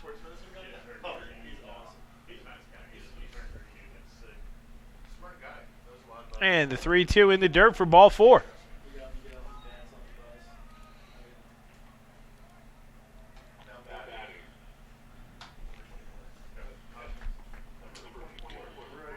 And that's going to bring up third baseman Brady Hoskins. Hoskins 1 for 2 with a solo home run and a strikeout. Brady having a real opportunity here as far as that goes too. Slug something out here. If he can put something in the gap here, there is a huge gap between left and center. That gap is calling his name here. If he can rip something in there, that's definitely a pair of runs for sure. First pitch by Rosas is taken low for ball 1. One ball, no strikes, 1 out here. Spartans on first and second base. Bottom half of the 4th inning from Moore Stadium.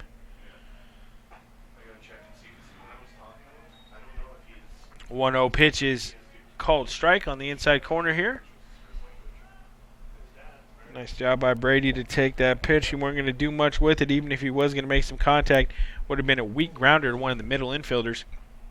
The power hitter like Hoskins in the 7 hole, you definitely want to make sure he takes an opportunity to take a rip. Team leader in home runs is a guy who can definitely put a good swing on a pitch.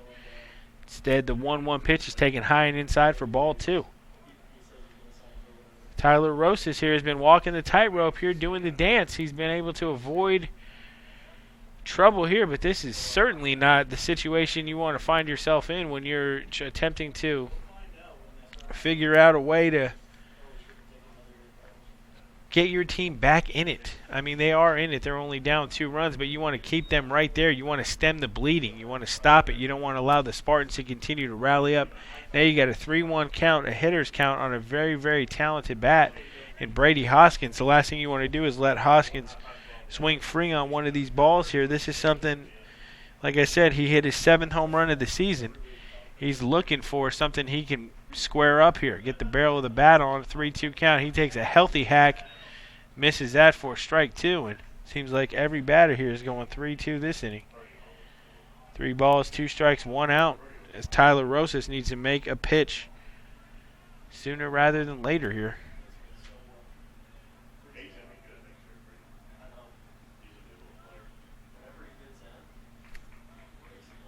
3-2 pitch to Hoskins.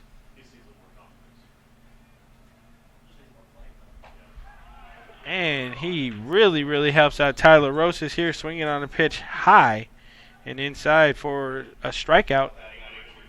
Strikeout number 2 of the day for Hoskins. And Tyler Rosas looking to, once again, avert certain damage here if he can retire left fielder Keaton Turner. Keaton Turner walked in his first plate appearance, flied out to center field his second time up. Turner a .268 batter here. See what Keaton has in store. Rosas comes set to deliver the first pitch to Turner. And that's taken low for a ball.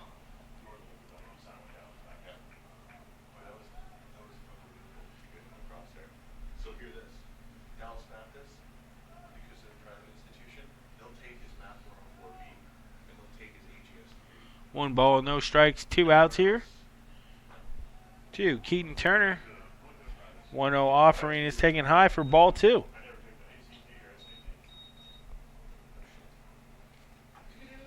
Keaton Turner has an opportunity with runners on first and second base.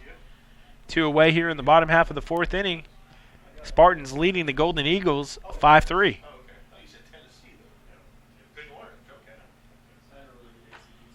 And the 2-0 pitch from Rosas misses outside, as Keaton Turner has seen 3 straight pitches go out of the zone for balls. 3 balls, no strikes, 2 outs, 2 on. Bottom half of the 4th. Tyler Rosas here is averted sure damage here so far, looking for his second scoreless inning. It won't be easy, I'll tell you that much, but if he can get it, it's got to be a big shot in the arm to his Golden Eagles here, as he's labored out there, but successfully, as he's been able to make the pitches when he's needed. And that ball's in there right down the heart of the plate for a called strike. Count now 3 balls and 1 strike, 2 away. Runners on first and second here for the Spartans.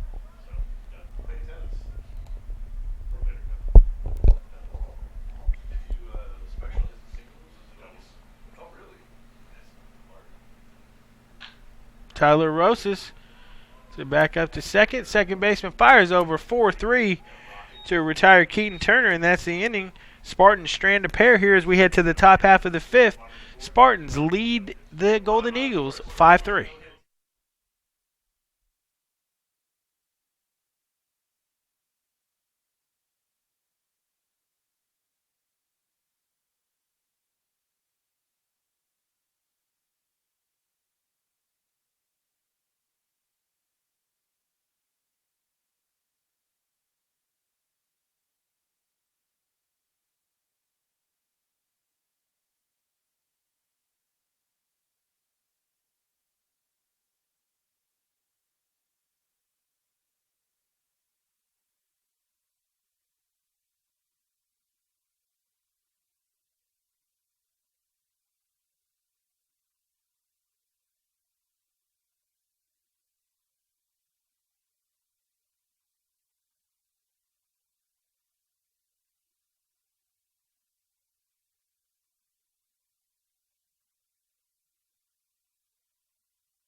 And welcome back into the broadcast, folks.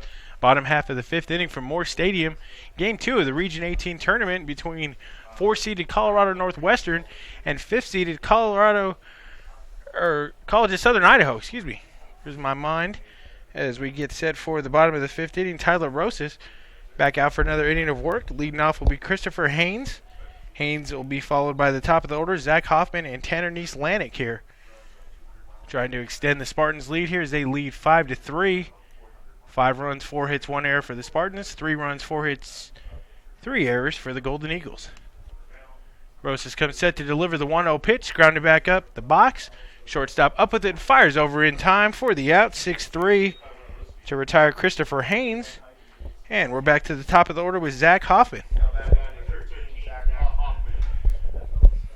Spartan center fielder Zach Hoffman was retired 3 unassisted in his first plate appearance, retired 5-3 second time up, and singled his last plate appearance here. So plate appearance number 4 for the lefty center fielder Zach Hoffman. He hopes it's a productive one here as he singled his last at bat. Rosas comes set to deliver the first pitch to Hoffman, and it's taken low and inside for ball 1. Scoring has really come to a halt here after we had an exciting start to this game here. CSI started with a single run in the first, 2 runs in the top of the second, and Hoffman rips that into right field here, right over the head of the second baseman for a clean single. Hoffman rounds first. Second hit in a row for Zach Hoffman. That's going to bring up Tanner Neese-Lanik. Neese-Lanik here walked, fouled out to the third baseman, and walked a second time here. Neese-Lanik, of course, leading the team in average, batting .358 here for the Spartans. Top 5 in the entire Scenic West Athletic Conference. Some very, very talented names at the top of that list. Mitch Berryhill, Drew Newson, Austin Pitcher for USU Eastern. There are some very elite batters here at the top of that lineup here. First pitch by Neese-Lanik is fouled back to the screen. No balls and 1 strike. Runner on first base, 1 out here in the bottom half of the fifth inning, breezing right along here at Moore Stadium. Beautiful Moore Stadium, great day for baseball. I have a little bit of breeze out there. Not a cloud in the sky here as we have a perfect day to open the Region 18 tournament. CSN lucky enough to host this tournament for the 2nd consecutive year. Rosas fires over to first to keep Zach Hoffman honest. Hoffman back in plenty of time as he has a moderate lead over at first base. Neese-Lanik steps back in here from the left-hand side looking to do some damage here. Like I said, .358 hitter on the season, 45 runs scored, 58 hits. Of those 58 hits, 12 of those have gone for extra bases, 3 long balls, 32 RBIs. And Neese-Lanik watches that pitch catch the outside corner here for a called strike. No balls and 2 strikes to the Spartan left fielder. Neese-Lanik will be followed by designated hitter Taylor Riding here in the bottom half of the fifth inning from Moore Stadium. Thanks again to all our fans for taking some time out of your day to listen to some Scenic West Athletic Conference baseball. Of course, our Coyotes will tip off the game tomorrow at noon. Make sure you come and join us. Blew out the stadium here. Need as much home fan support as we can. Last chance to see this fantastic team in person this season. And called strike 3 as Neese-Lanik here disagrees but walks back to the dugout. Backwards K in your scorebooks here. And that's going to bring up the designated hitter, number 17, Taylor Riding. Riding reached via error his first time up, E6, walked, and then struck out. So let's see what the designated hitter for the Spartans has in store his 4th time up. He is batting with 2 down, 1 on in this inning here. Spartans leading 5-3 here. Rosas comes set, but before that he throws over to first. Again, Zach Hoffman back in plenty of time, sliding this time.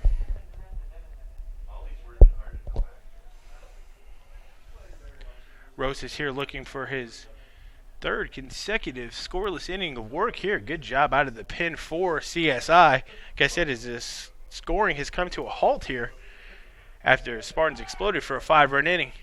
And the pitch, oh, wow. There's a collision there. Hopefully the shortstop, Jake Boyd, is okay as he came up to receive that throw from the catcher, Cody Schmidt. Not able to get Zach Hoffman in time here, so we're going to give Zach the stolen base. Another Spartan in scoring position here. Zach is in second. Looks like Jake shook that off. Jake Boyd looks okay as he heads back to his position at shortstop. Tough throw, tough play. Rosas comes set to deliver the pitch to Taylor Riding. And Riding rips that foul off the right field side. 1 ball, 1 strike, 2 outs here. Bottom half of the 5th inning.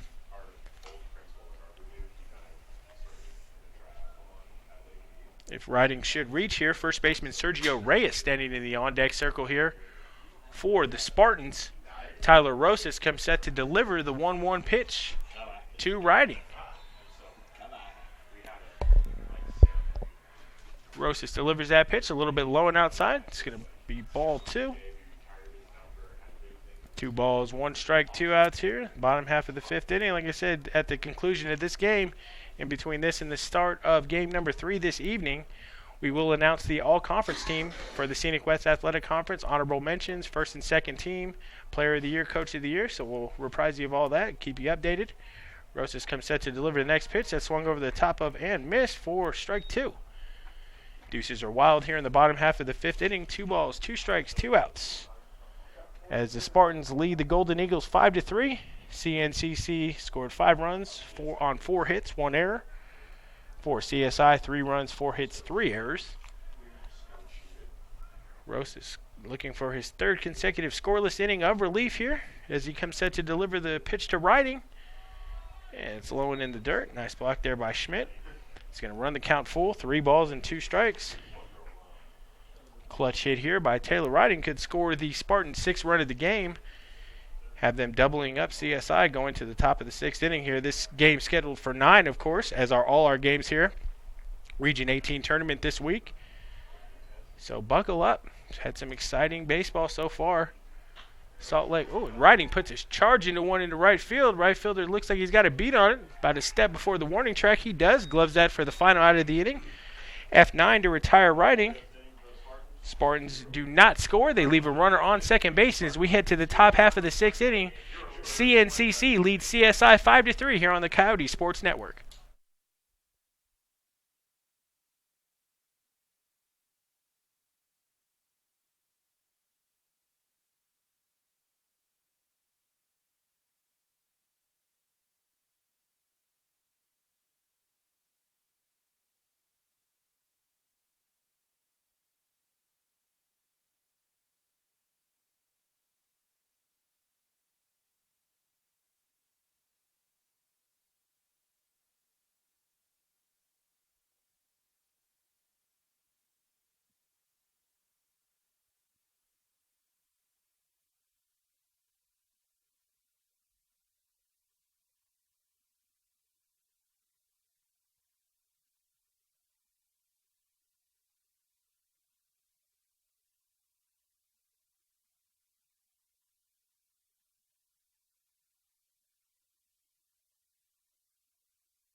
And welcome back into the top of the 6th inning, folks. We are joined by a very special guest here, CSN head baseball coach Nick Garitano, taking some time out of his day to come up in the booth and say hello. How's it going, Coach? Great, James. You're doing a great job, and we're having fantastic baseball out here today. Very good, entertaining baseball games with a lot of emotion riding. Yes, absolutely, Coach. You know, I wanted to talk to you about that after this first pitch is skied into left field here. Oh, and all the way back to the wall is left fielder Tanner Neese-Lanik to record the out here. Putting a charge into one is Mason Hayes. No, excuse me, Trevor Lippard. F7 in the books. Yeah, Coach, we had a very exciting game here. Salt Lake and USU Eastern in Game 1 here. Competitive game. In-state rivals. Always going to play a tough game. Salt Lake coming out victorious. 12 runs on 19 hits. We've really seen a good weather day for once here at home, and looks like the ball is actually cooperating, traveling pretty well out there. We've seen a couple long balls already. Yeah, lately it's been blown in here. You know, our last three series out here, it seems like we've been playing against a 30-mile-an-hour wind blowing dead in. And, you know, James, it sort of has affected our hitters. with their confidence. Yeah, well, we talked about that, Coach, and you made a great point on that. You said you would have loved to just see the opportunity for these guys to get to hit on a clear day, maybe some wind blowing out. You know, we started the season just on fire, on a tear with the long balls and extra base hits, and it kind of came to a standstill. But people don't realize the last 3 series we've had at least 1 game canceled, 2 canceled the weekend. We hosted CSI here due to inordinate amount of rain here in southern Nevada, and I think that has to weigh on the psyche of our players a little bit. It does, and you know, when you're hitting the long ball and you got a power hitting club and you're facing 30-mile-an-hour pitch or 30-mile-an-hour winds, it's never a good thing. And you know, it's in the psyche of it. You get into a ball and the ball goes to the warning track, and you know, normally you hit that ball and the ball's leaving the yard. So it's a little bit different. The weather's definitely had a factor in this whole thing, and hopefully we're going to have good weather and we play even better baseball. Yeah, absolutely. I think the weather should hold up. It should get nothing but warmer here as we get toward the latter part of the weekend, almost 99 degrees Friday. So have a daytime temperature high. After that pitch here, it's going to bring up Cody Schmidt, catcher for CSI. Not an official at bat. Walked in his first 2 plate appearances here. Stole a base, scored a run here. Cody looked at the first pitch wide and outside for ball 1. You know, this time of the year, there's a lot of the coaches in this, they're going to really ride their guy as long as they can. I mean, earlier on, I think there was about 120 pitches out of one of the arms, and I think that Bradley here, he's probably inching up there close to the high 80s, low 90s. Yeah, he definitely is, Coach. And like you said, we saw that from Salt Lake in Game 1 here. And as you say that, Trevor Peterson's pitch count is at 75, so seeing some deep arms. Now, do you agree with that strategy, Coach, when you're playing a game like this? Do you want to just ride, you know, your pitcher if he's doing enough to throw strikes, get him out there, save your bullpen? Is it kind of a war of attrition in a tournament like this? I think it's a matter of how your guy's doing, how his velo is, how his strength is. It's going to be hot, like you're just saying. So it's going to be very imperative to keep an eye on velocities and keep an eye on body language on the mound and how they're doing in between innings, and are they going to be in the shade for 5 or 10 minutes. If you have quick innings and your kid's out there and he has a long inning, that sun's going to bake you, especially with all these teams not playing in very warm weather lately with all the rain that we've all been encountering the last few weeks of the season. All right, I feel like this is the warmest temps, like you said, any of the teams that played in. That's definitely going to factor in as we get deeper into the tournament. How about Colorado Northwestern choosing not to start lefty Chris Ramirez in this opening game here, hoping that they can get the win and get to a game with us here tomorrow afternoon? Well, I think it's a bit, you know, it's Lou's playing to win. And, you know, I think that he understands that Ramirez is their guy. And, you know, he's the number 4 seed, and he's throwing his number 3 guy here today against the number 5 seed. And, you know, if it does work out, it's a great gamble. If it doesn't, you know, all of us coaches, we always open ourselves up for second guessing by everyone that's listening and everybody that's out at the stadium. So, you know, I understand what he's doing, and right now it looks like it's paying off for him. Yeah, it definitely is here as the Spartans have rallied back from a 3-0 hole to take a 5-3 lead here, which is got to be putting smiles on the coaches in the Spartans dugout here. Trevor Bradley has really settled in here. He's been able to throw now 2 very solid frames, almost 3 here if he can finish out this inning of shutout baseball. Big breaking ball there for strike 3. You just preach to your kids all year long to just go up there and compete as much as you possibly can, and it's tough when you're standing there in that third base coach's box and you see that umpire's right arm go up and your kid doesn't swing. So 2 out, you know, that's a big out for Colorado. Absolutely here. Bradley can cruise through this inning here. He needs to retire the left fielder, 9-hole hitter Joey Rossi. Rossi sacrificed 1-3 in his first at bat. Popped out to the first baseman second time up. First pitch Rossi sees is fouled up the first base line here for strike 1. Coach, have you made a decision on who will throw tomorrow afternoon? You know, we're going to think about it. We've been thinking about it. We're sort of trying to get a feel of this whole tournament, how this thing's going. What a great jump. There it is. What a jump. Great job by the base runner there. He guessed on a rhythm count there. No, I was going to say that was stolen off the pitcher, correct? Absolutely. I mean, yeah. Catcher has no shot. And unfortunately, sometimes with catchers, they get blamed for a lot of that stuff, but that was directly off the pitcher. That was definitely off the pitcher, and that's Schmidt's second stolen base here. So heads-up base running by the CSI catcher here to get himself in scoring position here with 2 away in the inning. And just like that, Joey Rossi's 1 clutch hit away from maybe plating the Golden Eagles' 4th run of the game. He watches that 0-2 pitch hit low in the dirt for ball 1.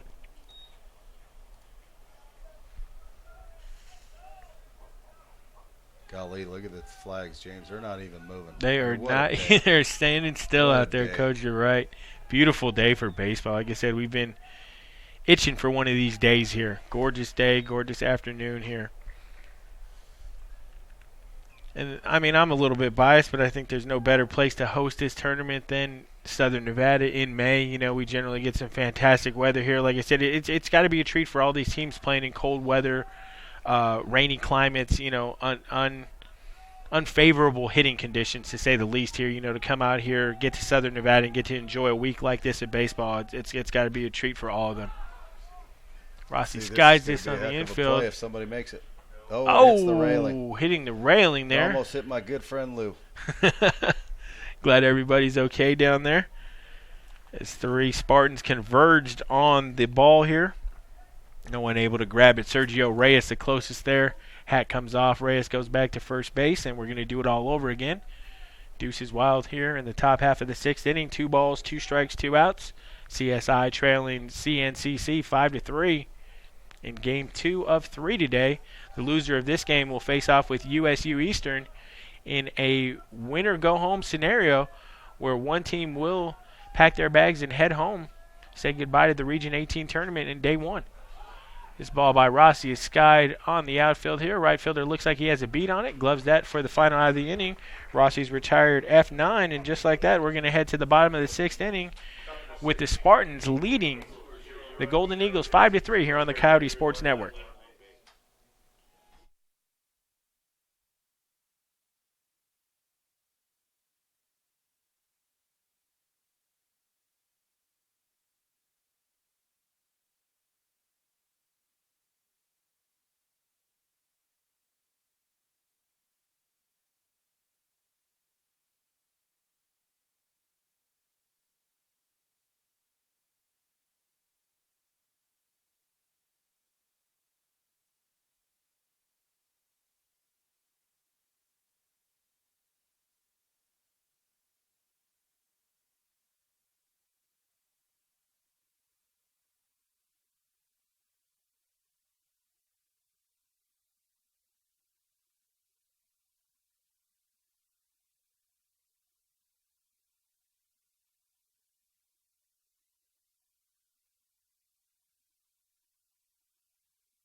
And welcome back into the broadcast, folks. Bottom half of the 6th inning here from Moore Stadium. Game 2 of the Region 18 tournament between the 4th-seeded Colorado Northwestern Spartans and the 5th-seeded College of Southern Idaho Golden Eagles. Tyler Rosas back on the bump here for his 3rd inning of work. He'll face Sergio Reyes, followed by Corey Ewald and Taylor Wright here in the bottom of the 6th for the Spartans. First pitch from Rosas misses low and outside for ball 1. Sergio Reyes here, this 3rd plate appearance, struck out his first time up, walked in a run here, got credited with an RBI and the bases loaded walk, and flied out to left field. Very big inning here, James, for CSI on the defensive side to keep this thing where it's at. Anytime you're a base runner on a swing away from tying, it's a big deal. Yeah, absolutely. Colorado can do some serious damage here in this half, and you get to the late innings, what we call the money innings, and 7, 8, 9. And the goal is to get as separated as you can on the offensive side by the time you get to 7. Yeah, absolutely. I mean, 2 runs is nothing to make up here in this conference. I mean, we've seen that, like you said, one bloop and a blast, as they say here, get a runner on base and get out of that zone here. So if the Spartans can add a run or 2, do you think that that puts even more pressure on CSI, knowing that they only have 9 outs left in this game? Absolutely. Every swing is, the kids start feeling it a little bit. You start counting down your outs. Whenever you're in a 9-inning game, it's a nice thing to have 9 innings. But once you get to those money innings, the 7, 8, 9, you start going, okay, we're down to 8, we're down to 7. So you want to keep that out of your mind, especially whenever you're trying to chase a big number. But they're well in reach now. CSI is a double play. They're a ground ball away from getting 2 quick outs here in the bottom of the 6th. Yep, possible double play candidate here. Catcher Corey Ewald walked his first plate appearance. Like I said, was hit by a pitch, earned an RBI and a bruise there with that HBP, and reached on a E6. So Corey Ewald has been on every single time he stepped into the plate here. Also has a stolen base to his credit today. As you see there, with no outs, runner at first, and they go to the sac bunt, Lucia sees how important this third run is to get up to 6-3. So expect probably the same thing here out of Colorado. Yep. He's got Corey Ewald here, and one more chance at least, he would think, to lay down a good bunt here. Get his battery mate over to second base, and that would be Sergio Reyes. Ewald shows bunt. Pitch misses for a ball. It's going to even the count at 1 ball and 1 strike. Like you said, Coach, how important is it to play for a run when you are ahead? Your scoring opportunities are so few and far between in this game of baseball. It's so crazy. Like you said, is that something that you would implement a strategy similar to this with a 2-run lead? Well, one thing about Colorado is Lou knows his team very well, and he understands what guys are up in what situations. It's tough for any of us. It's tough for any of us at times whenever you get your 3, 4, 5 guy up if they're hot to sac bunt. Whenever you got a chance to hit a ball in a gap here and wind up at second with a run scored. So, but as we saw, he stayed with the bunt there, and don't be surprised, James, if they bunt again with 2 strikes. They like to do this a lot, and they're very good at what they do. Big out here for Seattle. Very big pitch in this game right here. Absolutely here. Tyler Rosas looking to keep his team in the game theoretically here. See what the 1-2 pitch will be. You called it, Coach. Excellent bunt here in front of the plate, fielded by Schmidt. Fired over to first. Sacrifice 2-3 in your books here as Ewald gets a job done. That's CNCC baseball at its finest right there. That's he believes in his guys, and you figure if you have 3 strikes to get a bunt down, if you can't get it down, you don't deserve to move up 90 feet. So all the credit goes to the CSM player there of getting that bunt down. Absolutely right. To second base. Absolutely right. And that's going to bring up the shortstop, number 16, Taylor Wright, batting from the left-hand side here. He made a crucial error in the first inning, cost his team a run, but more than made up for it with a 2 RBI single that broke the 3-3 tie and gave the Spartans the lead they're still enjoying here, 5-3. So Taylor Wright sees the first pitch from Rosas land in there for a called strike. No balls and 1 strike to the CNCC shortstop. Coach, we were talking earlier in the season where I was asking you a little bit about maybe running a little more, but you said as hot as the team was at that point, you didn't want to run into outs. Now that we're in a tournament setting, do or die, win or take all, these games mean so much. Is it a possibility, if the opportunities are right, that we may see some more activity on the base pass from our Coyotes? Absolutely. Okay. Especially with the right guys. You don't want to run into outs, but at the same time, you want to get your guy to second base any way that you can. And a lot of it's predicated on the pitcher. Or is he on a consistent hold time? What is his time to the plate? Is it whatever it looks like? All kind of different things that really factor into the running game. Absolutely. Rosas comes set to deliver the pitch, and that's in there for a called strike. Taylor Wright now. 1 ball and 2 strikes. As the bat phone's ringing here in the press box. Have a full house here. Like I said, we're very excited to be joined by CSN head baseball coach Nick Garitano, giving us some insight here in the second game of the Region 18 tournament. Always nice to catch up with Coach Garitano. As that pitch is the outside corner here for a called strike, much to the chagrin of Taylor Wright. He didn't agree with it, but the only call that matters is the umpire behind the plate called that strike 2, so we're at 2 balls, 2 strikes, 1 out. Big spot here for Taylor Wright, Coach. If he can put one in the outfield, I think he has an opportunity to score that runner from second. Like you said, how huge a 3-run cushion would be, only needing 9 outs to secure this game for the Spartans. And Taylor Wright. Called it, James. Oh, ball's down. Oh, that's down, that's in, and Scores. that's Runner to second. Good base running. great heads-up base running there as the throw was not cut off, allowing Taylor Wright to get to second base. Third RBI of the day for the Spartan shortstop, and I'll say he's more than made up for that error that led to the first run here. Spartans now lead 6-3 over CSI, and the heads-up base running allows Wright to switch places with Ewald, and now he's standing on second base with only 1 away in the inning. Brady Hoskins step in. Sure you didn't miss that ball, Coach. He ripped one over the left field scoreboard here at solo shot. Resonated up here with us for sure and kind of got Colorado Northwestern going. I mean, they were scoreless at that point. They were trailing 3-0. He kind of, that was the flame that ignited the fire here, the spark that ignited the fire, and Spartans haven't looked back. Oh, he took a rip at that too. Brady Hoskins taking a healthy rip at that first pitch here. He has struck out his last 2 plate appearances, but like I said, that's the trade-off you have from your home run leader and one of your power threats in the lineup here. Hoskins has now 7 home runs and 33 RBIs. The 33 RBIs are good for second on the team, and the 7 home runs are setting the pace for Colorado Northwestern.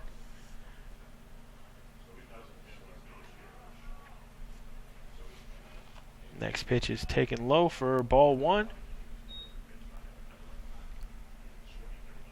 Count's going to be even up at 1 apiece, 6-3 here. Bottom half of the 6th inning.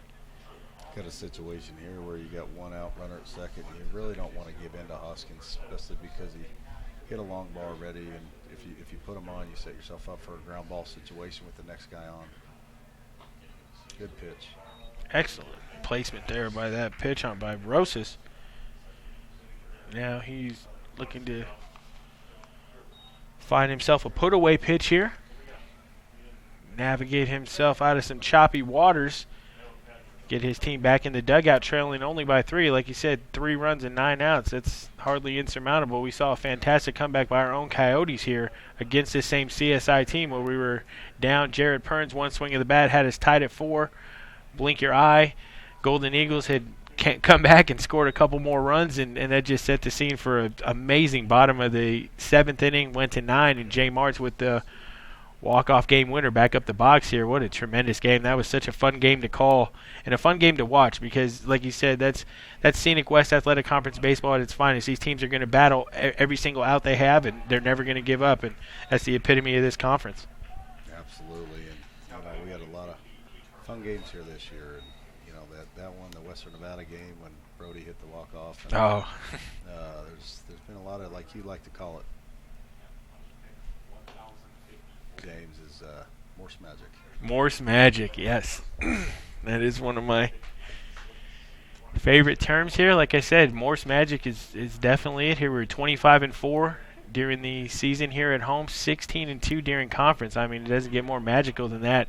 I mean, it just seems like every time the Coyotes take the field here, the crowd expects it, we expect it, and the players expect it. I mean, the confidence that is oozing out of them playing here at home. I mean, it's another level. The team is so confident in their approach here at home. It's amazing.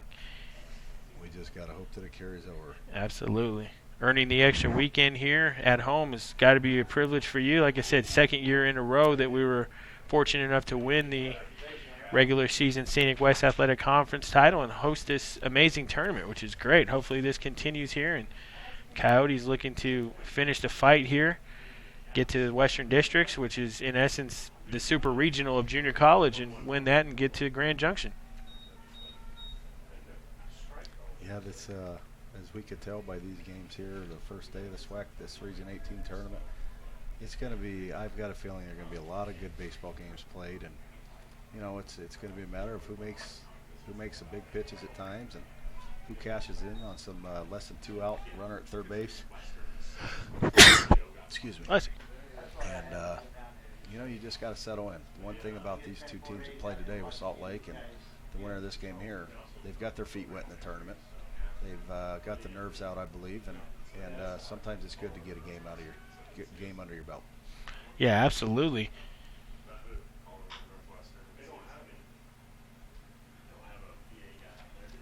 And 6-3 in your books there to end the inning.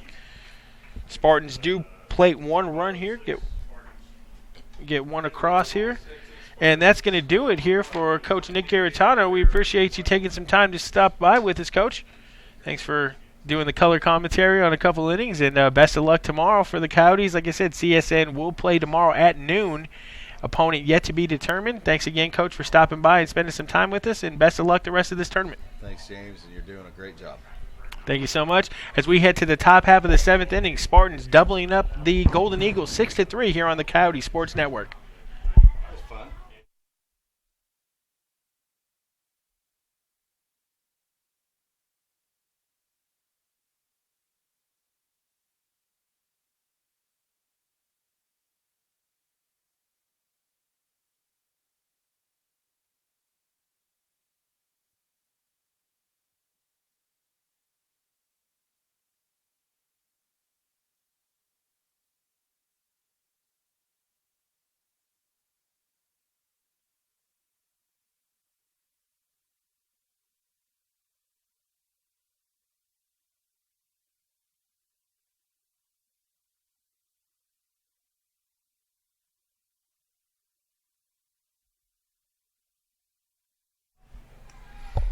And welcome back to the broadcast, folks. Top half of the seventh inning. Jake Boyd leading off for CSI. And CSI down to 9 crucial outs. As Coach Garitano and I were speaking, the pressure and the screws just get tightened here as we get later in the game and you're trailing here. Sometimes it's natural. The batters are just going to press a little bit. Their opportunities are slimming here. And the loser of this game is actually going to be playing for their baseball lives later this evening here, as they will play USU Eastern in an elimination game. So we are 9 outs away from that here, and that would mean the Spartans would have to hold the lead, but was what it was. Excellent to be joined by CSN head baseball coach Nick Garitano for some color commentary. Coach Garitano, of course, is just an amazing baseball mind. I mean, just sitting here talking to him, watching him, and listening to him pick the game apart, show us situational baseball, things that he sees, opportunities that are out there. It's amazing to talk to Coach Garitano. Like I said, I'm so privileged to be able to be the sports reporter here for the College of Southern Nevada. Sometimes we sit down with our interviews for our weekly articles. The insight that he brings to the game of baseball is absolutely second to none, in my opinion. Like I said, Coach Garitano, an absolute genius baseball mind here, and it's a privilege to sit and chat with him. I'm glad he was able to spend a couple innings with us as the Coyotes await their opponent tomorrow afternoon. But, again, thanks to Coach G for taking some time to hang out with us here in the press box. Like I said, this is a CSN family, folks, and we always put an emphasis on the word family here. It is an amazing privilege to be a part of this program here. Jake Boyd with a hot shot over to third, 5-3 to retire Boyd in your books here for the first out of the top half of the seventh inning, and that's going to bring up second baseman Cole Walters. Cole Walters reached on an error to the shortstop, his first at bat, and scored. Stole a base, tripled in a run, and was retired 5-3. So Cole Walters has had a very eventful afternoon so far, but hasn't been enough, as the only thing that we can do here, if you're CSI, is just wonder here. They staked their pitcher Alec Westgee into a 3-0 lead here. Looked like they were cruising along. Before you know it, they hit a speed bump in the road called the Colorado Northwestern Spartans. Spartans have scored the last 6 runs of the game, and after trailing 3-0, they have now doubled up CSI and lead 6-3. Single through the third base and shortstop hole there for Cole Walters. It's going to put him on with 1 out in the inning for Mason Hayes. Big lefty here, number 18, designated hitter, former CSN Coyote Mason Hayes, having an opportunity to draw his new team, the Golden Eagles, back from the brink of elimination and hopefully get them started here. They need a rally. It only takes a spark to start a fire here. We all know that from baseball.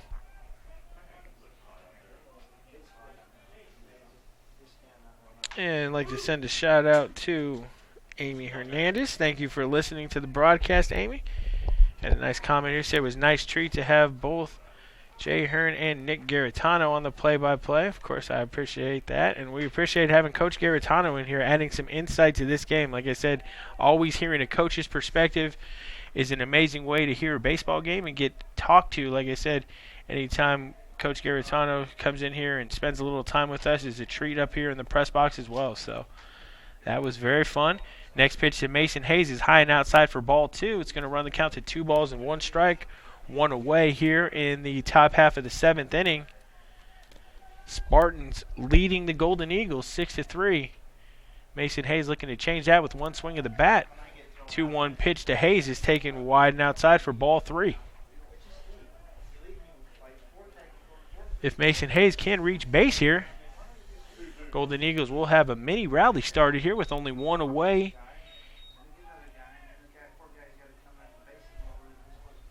And the 2-2 to Hayes is hit to the second baseman, unable to handle it here. Hot shot.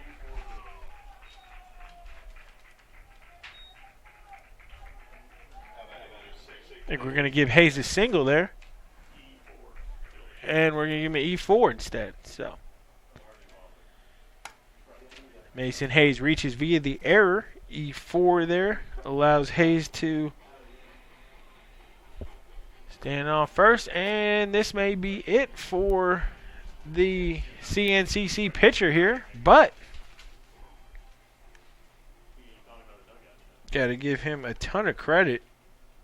Trevor Bradley here came in a spot start type situation and has really, really thrived here. This is the first traffic and trouble he's run into since the 2nd inning.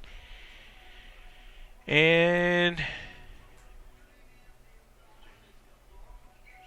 umpire out to break up the meeting on the mound here.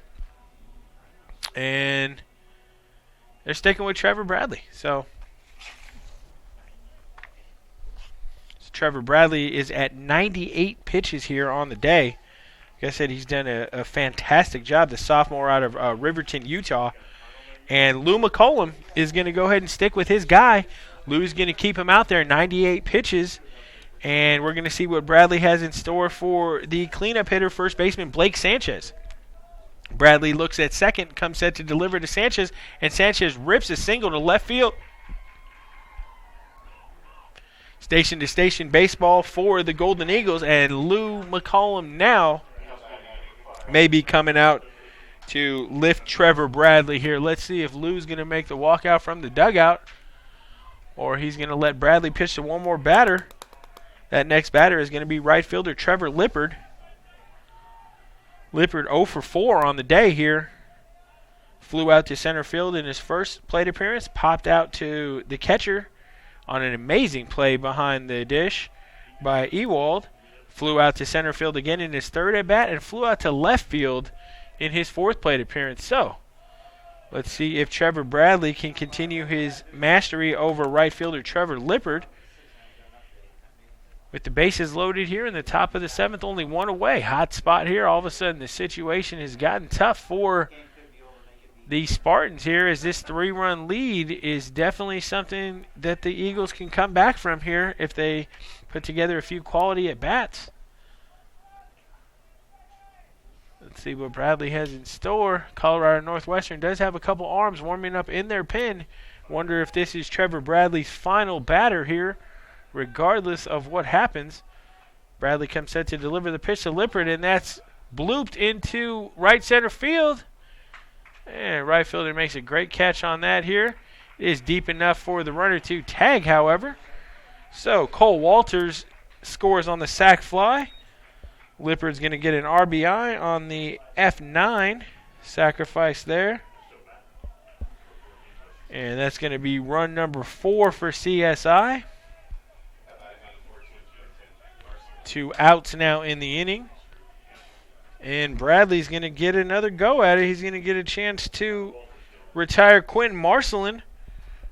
Marcelin popped out to the shortstop, singled and stole a base here today. Let's see what the Golden Eagle center fielder has in store here in his 4th plate appearance.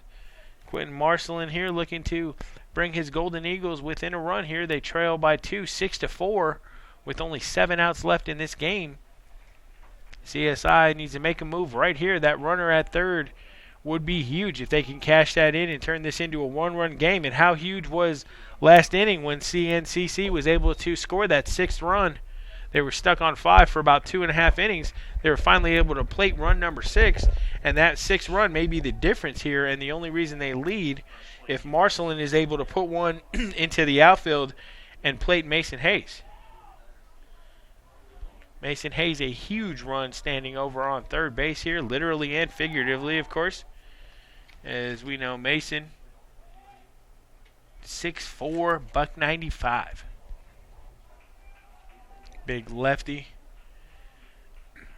Said spent last season with us here at CSN. Now doing his heavy lifting at CSI, and that ball is driven into left field. That is deep. And there is no chance the left fielder gets that in this ball game. Just like that is tied up. Quentin Marcelin, 2 RBI double. And these Golden Eagles are not going quietly into this good night here as they have just tied the ball game up at 6 apiece. Big clutch hit there by Quentin Marcelin, and you wonder if Coach Lou McCollum left his starter in there just one batter too long. It's going to be tough to say. And now at this point, with the go-ahead run just 180 feet away, standing on second base, it looks like this is still Trevor Bradley's game. And it's a brand new ball game here. We're knotted up at 6 here, top half of the 7th inning. Golden Eagles rally for a 3 spot here after they began this inning trailing 6-3. They've rallied for a 3 spot. They have a runner on second base here, the go-ahead run. And it's going to bring up Jackson Coons. And timeout, no pitch. As time was called just before Bradley delivered the pitch here. So for the Golden Eagles, 6 runs, 8 hits, 3 errors. For the Spartans, 6 runs, 5 hits, 2 errors.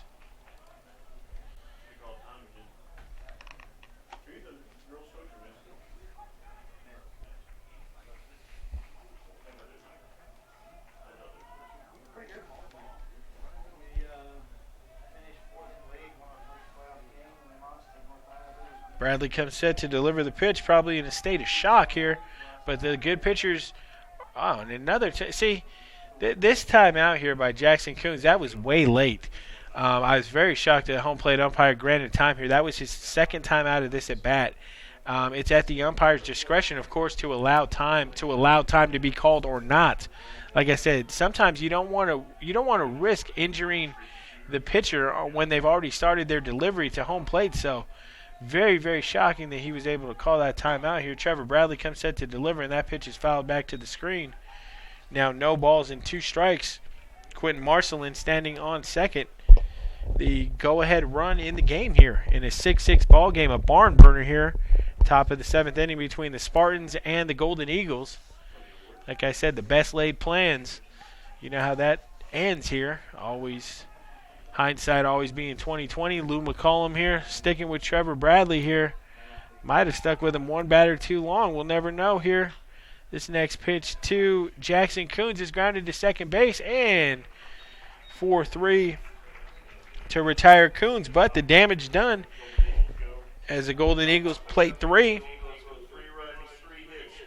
3 runs, 3 hits, 1 error, 1 left on base, and we have a brand new ball game as we stretch here at Moore Stadium. We head to the bottom of the 7th inning, tied up at 6 apiece.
And after we stretch here at Moore Stadium, bottom of the 7th inning, Game 2 of the Region 18 tournament, knotted up here at 6 apiece. Chris Haynes steps into the batter's box for the Spartans. 9-hole hitter playing second base will be followed by the top of the order center fielder Zach Hoffman and right fielder Tanner Nieslandic here in a brand new ball game as the Golden Eagles were able to strike for a 3 spot in the top half of the 7th inning, and Tyler Rose is back out for another inning of work. Tyler has walked a tightrope here, but kept his Golden Eagles in the game after he came in relief just 2 innings into the game of Alec West-Gein. West-Gein did not have his best stuff, and after a 5-run bottom of the 3rd inning, bottom of the 2nd, that was enough. That was all Boomer needed to see there. His coach go ahead and making a move to replace him. Boomer Walker wisely going to Tyler Rosas, and Tyler Rosas has done nothing but been stellar here, allowing only 1 earned run over this. Now he's coming into his 4th inning of work here, so Rosas has definitely been the neutralizer for CSI and put up enough zeros to allow his Golden Eagles to get right back in this game. And speaking of in this game, Haynes grounds over to second base, 4-3 to retire the Spartan second baseman here. And you got to think CSI has all the momentum now as they were able to strike for a 3 spot, get back in this game. So the Spartans are reeling a little bit here. They need to take this opportunity to try to get on base. Zach Hoffman, 300 hitter, batting .301. 36 runs, scored 44 hits, 17 ribs, and 2 homers.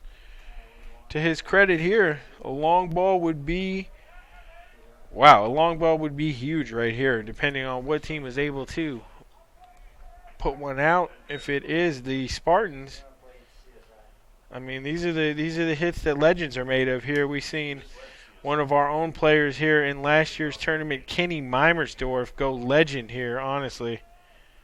With some of the clutch hits he was able to come up with in that tournament. Like I said, this is an opportunity to be at your best when it matters most. And like I said, you don't get many more opportunities than this here in the Western District Tournament. So.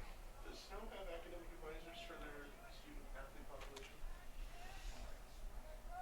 We don't worry about that. They're big time down there. Oh, really? Rosas comes set to deliver. The ball is grounded to Sanchez. And he hustles over to the bag. 3 unassisted to retire Zach Hoffman. And that's going to bring up Tanner Nieslandic.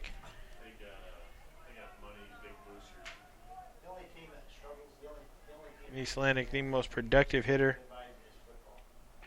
So you just use the regular advisors all over the college? Football. They need a little extra support.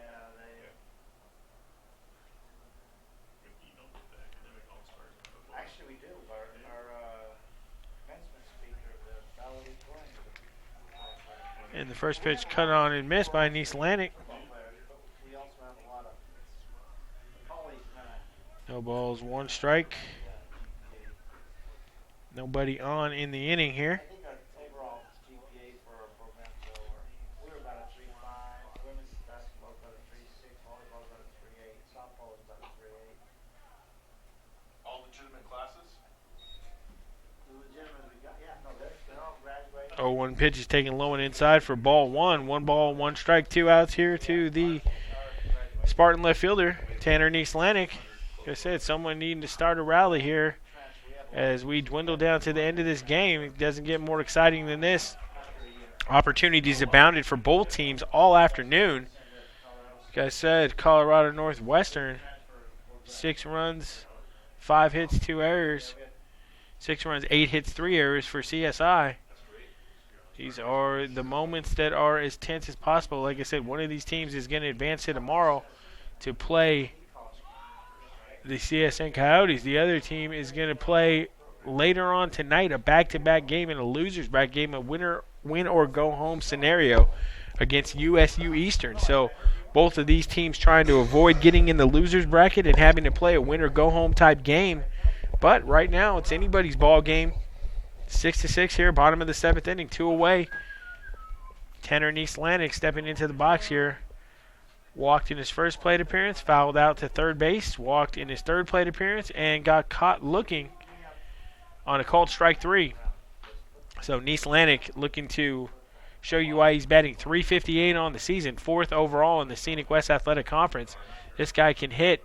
He needs to put the barrel on the ball here, allow his team an opportunity here if he can get on base.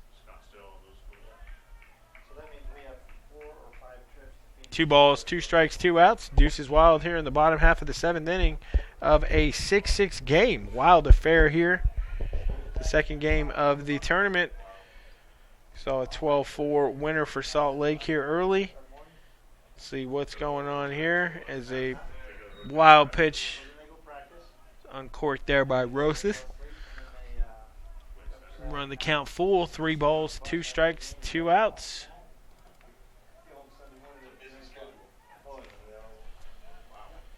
Golden Eagles, Rosas looking to get his team in the dugout again here and get them another opportunity to swing the bats. 3-2 from Rosas. Is just a bit outside, wide for ball 4, and East Atlantic walks to first. 2-out walk here in the bottom of the 7th. That's going to allow designated hitter Taylor Riding an opportunity to swing the bat.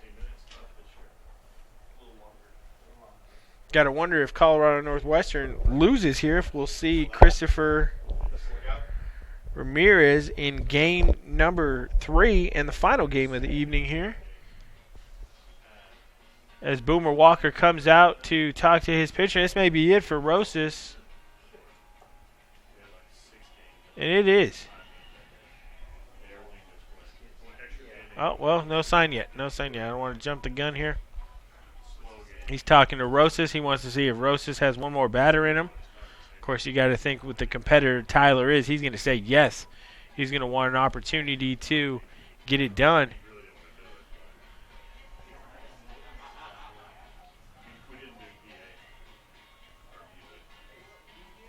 And the umpire coming out to break up the meeting on the mound here.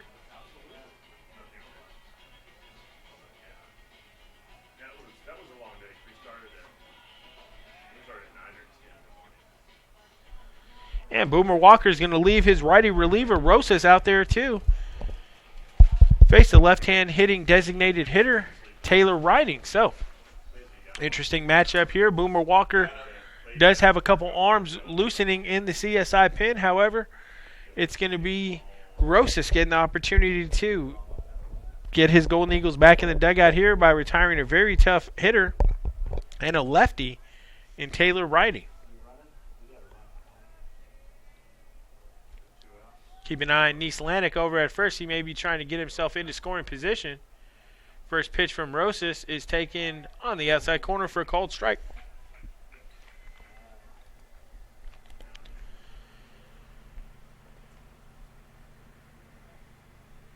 And you wonder if head coach Lou McCollum might want to send East Atlantic here, try to get his left fielder into scoring position.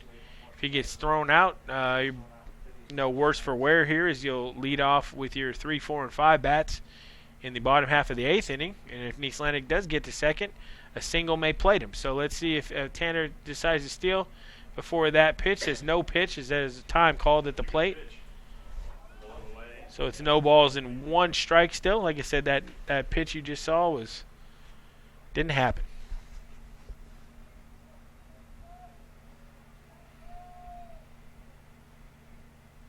And Rosas comes set to deliver the 0-1.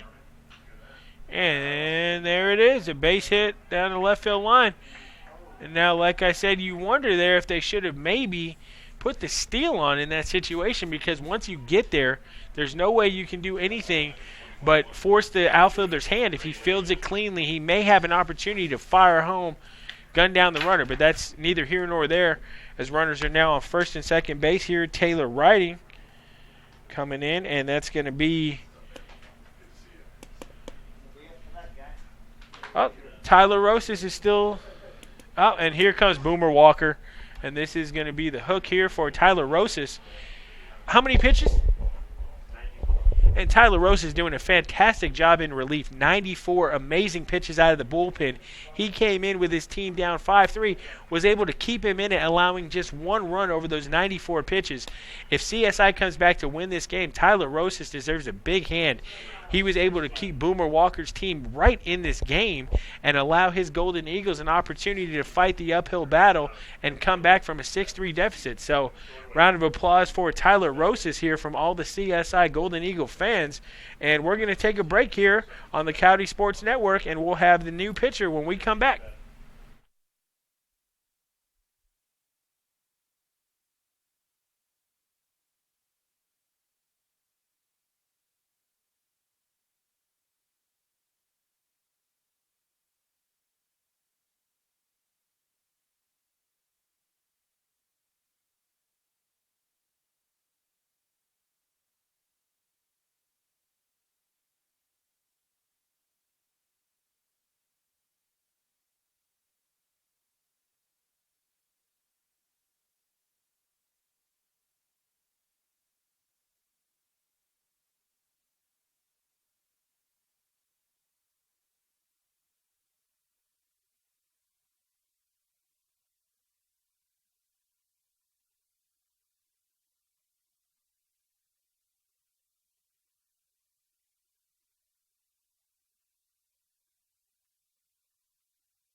All right, folks, welcome back into the broadcast here as we have some interesting things happening on the base pass. Runners at first and second here for the Spartans, and Jeremy Speth coming in here to face Sergio Reyes. Reyes here in a big opportunity, RBI opportunity for his Spartans here.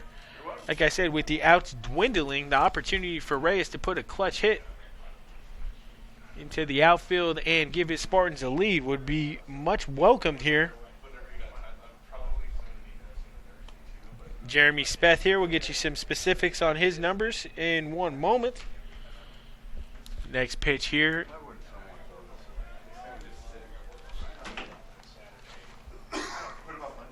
Speth has a 6.60 ERA in 15 innings. His opponent batting average against 367. So watch out. Could be some fireworks here. As the next pitch to Reyes is taken outside for ball one. It's going to even the count. 1 ball and 1 strike. Like I said, Spartans have runners on first and second here. 2 outs in the inning. 1 ball, 1 strike count.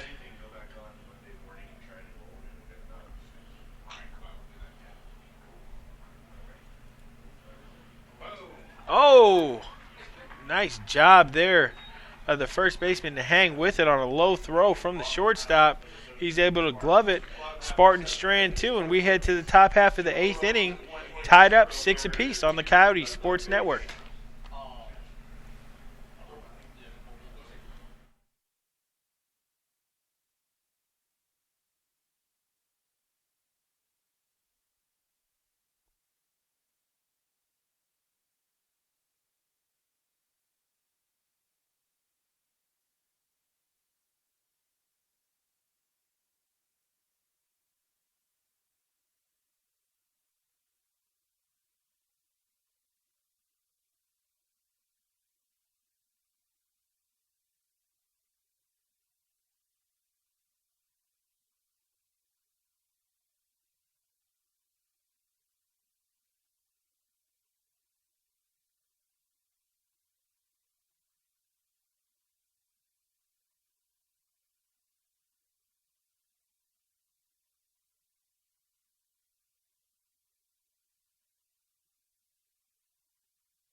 And welcome back into the broadcast, folks. Top half of the 8th inning here.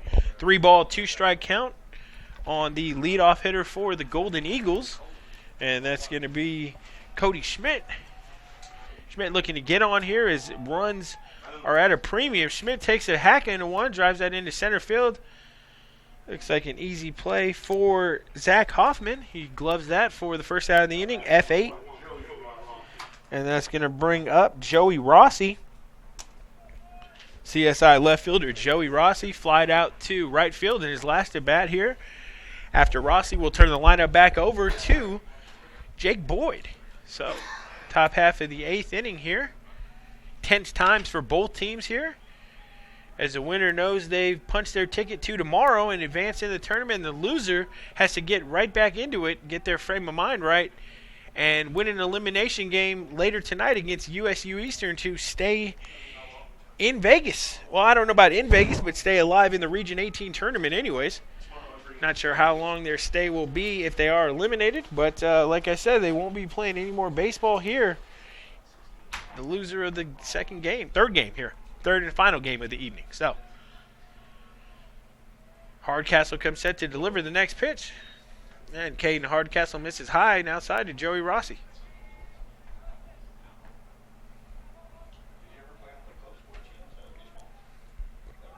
These are the moments where heroes are made here, folks. As we get into the tournament, as Coach Garitano was alluding to, I'm expecting the same thing. I'm expecting some fantastic games. I'm expecting a pitch here, a clutch hit here to really transpire and end things. As Rossi skies in on the infield, P4 to retire the CSI left fielder, and that's going to bring up shortstop Jake Boyd. Jake Boyd here, 2 quick outs by Caden Hardcastle. Lefty has come out of the pen throwing strikes, and he's been able to get his team the first 2 outs of this inning here. CNCC 6 hits, CSI 8 hits.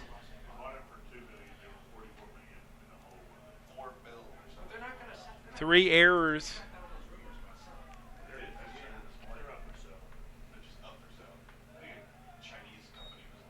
Oh. Next hit pitch by Hardcastle, taken inside for a ball. Jake Boyd will be followed by Cole Walters if he can reach. They're in the hole, 50 mil? No, they're in it. Oh, really? Hey, Jeff. Ripped down the left field line, foul by Jake Boyd. It's going to run the count even, 1 ball and 1 strike.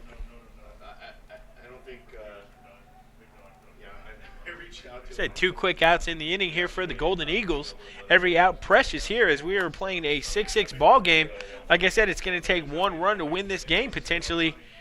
We'll see who can get it done. Caden Hardcastle comes set to deliver the pitch, and that's fouled out of play here.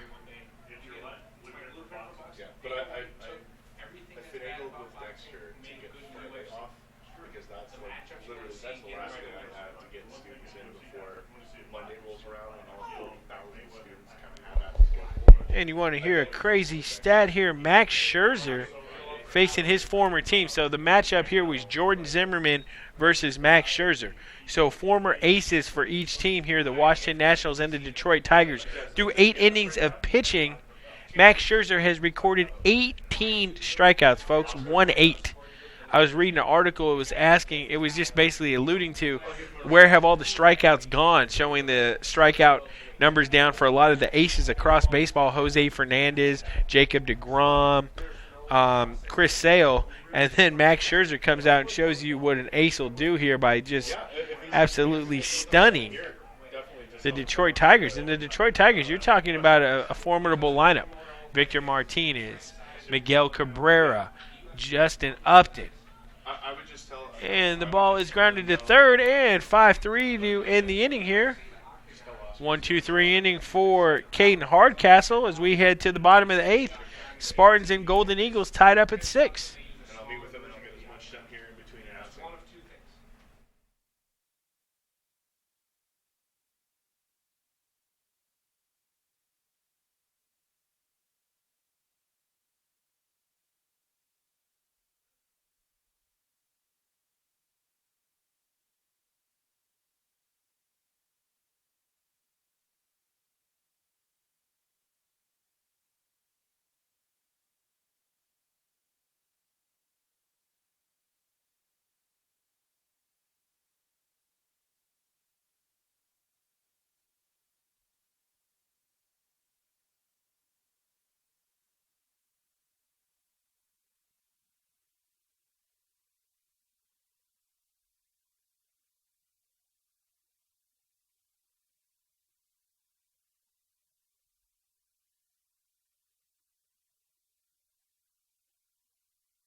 And welcome back to the broadcast, folks. Bottom half of the 8th inning here, and a game deadlocked at 6 apiece here.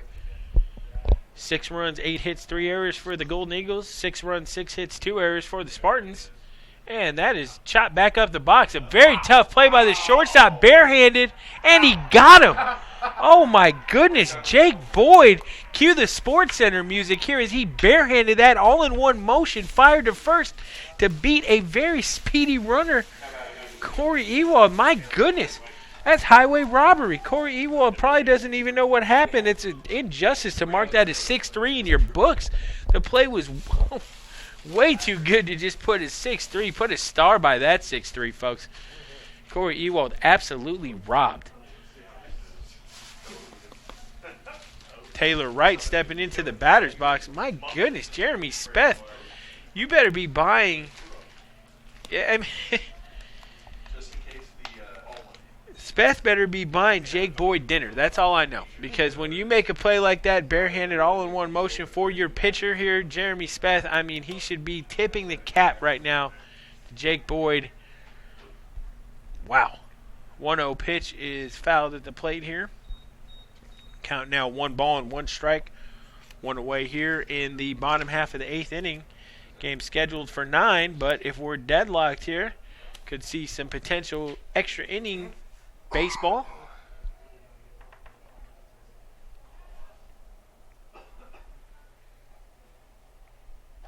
Next pitch to right is way high and outside for ball 2.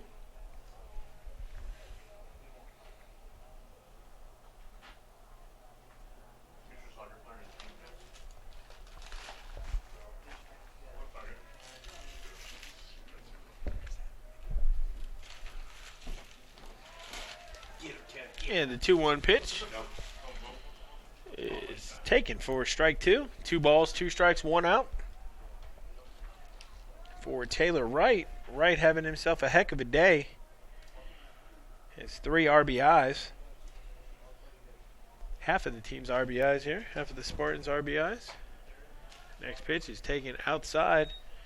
And that's going to run the count full. 3 balls, 2 strikes, 1 out.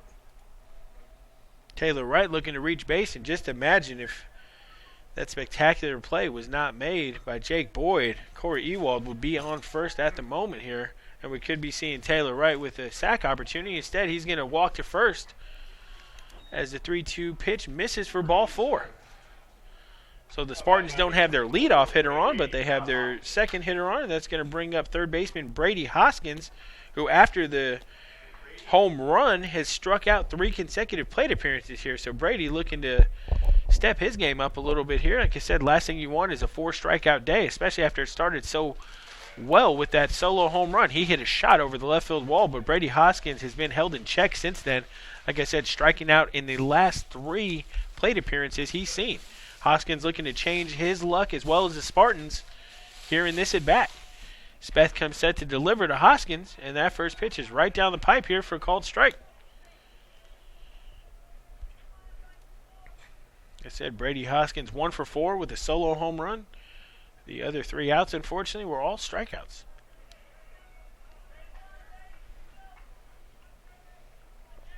Brady can erase those awful memories, though. The 3 strikeouts here, if he can put one in the gap, potentially move his runner over to third or plate him, as he's got that kind of power for sure. The next pitch misses low. It's going to bring the count even to 1 ball and 1 strike, 1 away here in the bottom half of the 8th inning. Thanks to all the fans who listen into the broadcast here. Appreciate you joining us here. Fans of Colorado Northwestern, fans of CSI, fans of CSN, or just fans of baseball. Appreciate having you in here on the broadcast.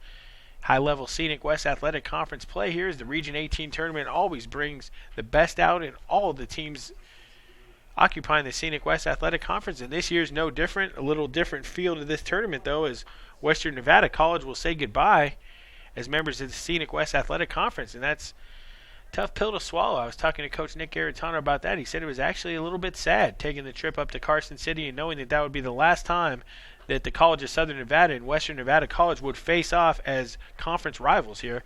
He said it was a little bit sad. He said it was a little bit surreal. He said it was kind of tough to explain. He said the emotions were tough. There was a ceremony where both teams went out there with the Nevada state flag and took some photos, and it was a great time. We had some rain delay shenanigans and antics. Didn't know our guys were such good curlers, but they were here. Mikey York actually being the curling puck, but we'll talk about that in a minute here as this ball is skied on the infield here. And glove for out number 2. P6 as Jake Boyd takes care of that. Like I said, no one knew that Mikey York was such a good curling puck. He made it into the zone here with the help of Jarrell Latham and some friends. We saw a deer get hunted and shot. We saw some jousting. We saw some fishing. So we saw it all. It was a good time. Rain delay shenanigans at their finest between in-state rivals Western Nevada and CSN. So great time. Everybody had a good time up in Carson. And, of course, the main thing was our guys were able to capture Game 2, secure themselves a second consecutive Scenic West Athletic Conference title. And that's why we're here right now and not in Carson City, is because we were able to clinch the division and host the Region 18 tournament. So we will see Western Nevada and CSN both getting the bye this early first day, but they'll be in action tomorrow. CSN the early game at noon. Western Nevada will be playing the 3:30 game. Looking forward to seeing those matchups here, what transpires. Both these teams playing for the right to play the College of Southern Nevada. CSN, the host Coyotes here, 19th ranked team in the country. Coyotes have lost some opportunities due to some rainouts, some inclement weather. But the Coyotes have remained in first place and pretty much went down the stretch. Team started 4-5. After a 4-5 start, they really took off here. Were able to play almost 800 ball down the stretch here to finish out the season. And with the rain delays in the games they missed one game at Salt Lake, 2 at home against CSI, 1 on the road at Western Nevada College. So you got to think those 4 games could have gone either way, but final standings are the final standings. CSN, the Scenic West Athletic Conference champions for 2016. And 1 ball and 1 strike here. Runner on first.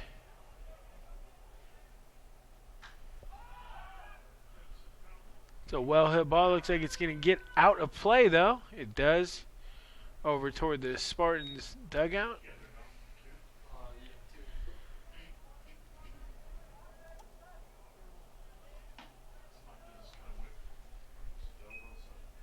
Keaton Turner looking for his first hit of the ball game. Walked in his first plate appearance. Flied out to center field his second time up. Was retired 4-3 and 6-3 in plate appearances 3 and 4. Keaton Turner looking to, and they got the runner picked off. And it looked like he might have slid in before the tag here. That was a very close play. But that's going to end the inning here, and through 8 as we head to the top of the 9th. Golden Eagles and Spartans tied up at 6 apiece here on the Coyote Sports Network.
And welcome back to the broadcast, folks. Top of the ninth inning here.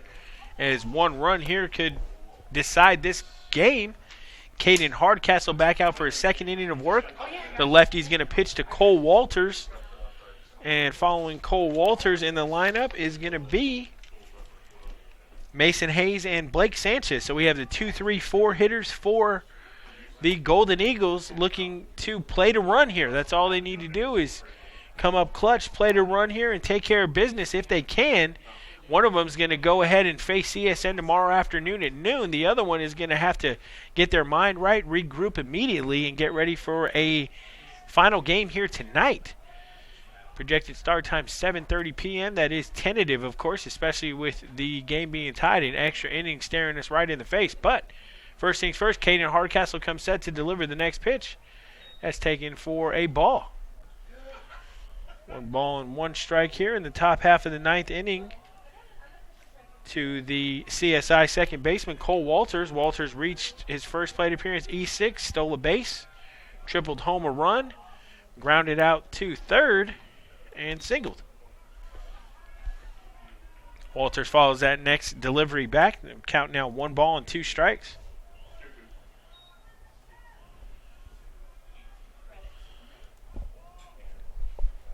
Two balls and 2 strikes. As the CSI second baseman comes set for the next pitch. And he's swinging at air. Caden Hardcastle gets him on a strike on the outside corner here. Swinging strike. 1 down. That's going to bring up designated hitter number 18, Mason Hayes. Former CSN Coyote. Taking his hacks here.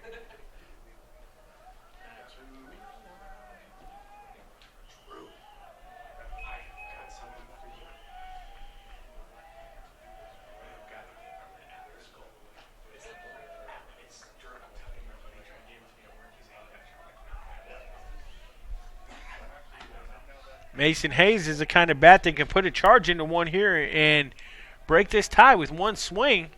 Let's see what the big lefty has in store. Off another lefty, though. Mason Hayes, as we all know here as CSN fans, does struggle against a left-handed pitcher. Caden Hardcastle here. Mason Hayes had a very tough time hitting lefties last season, and it's carried over to this year. So Hayes has his work cut out for him if he's going to put one into play here against Caden Hardcastle, the big lefty out of Colorado Northwestern. Caden Hardcastle coming out of the bullpen, throwing strikes. 5'11" lefty out of Cooper Hills, Utah, is Caden Hardcastle.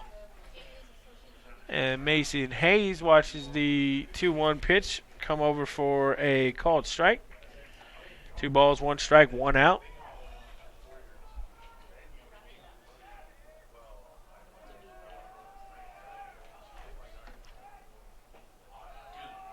And Mason Hayes takes a walk. And on the news we were giving you, Max Scherzer has done it. He has tied the Major League record with 20 strikeouts as he goes complete game, 9 innings, 20 strikeouts, 2-0, folks. That's not an error. I'm not reading that wrong. 20 strikeouts in 9 innings is a fantastic feat. Max Scherzer here coming through and doing what an ace does, taking care of business for his Nationals as they hang on to defeat the Detroit Tigers by a score of 3-2. So they needed all 20 of those strikeouts, and they needed that kind of game to make sure they were able to take care of business.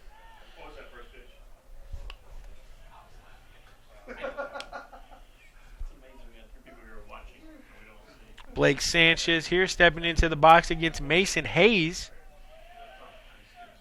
Ahead of the count, 1 ball and no strikes. And the 1-0 is grounded to second base. This could be 2, 4, 6, 3. And they turn it here, 4-6-3 to end the inning just like that.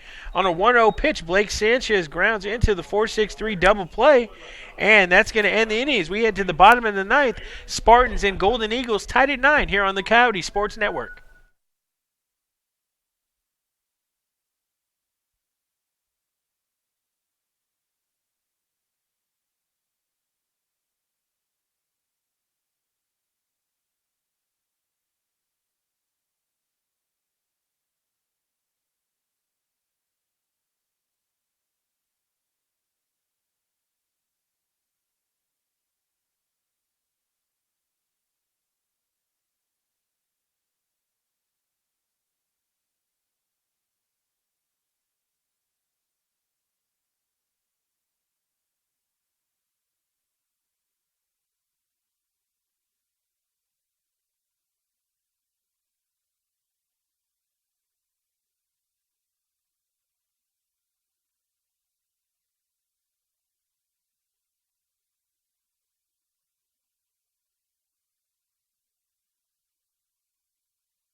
And welcome back to the broadcast, folks. Bottom half of the ninth inning here. Spartans and Golden Eagles deadlocked at 6 apiece here.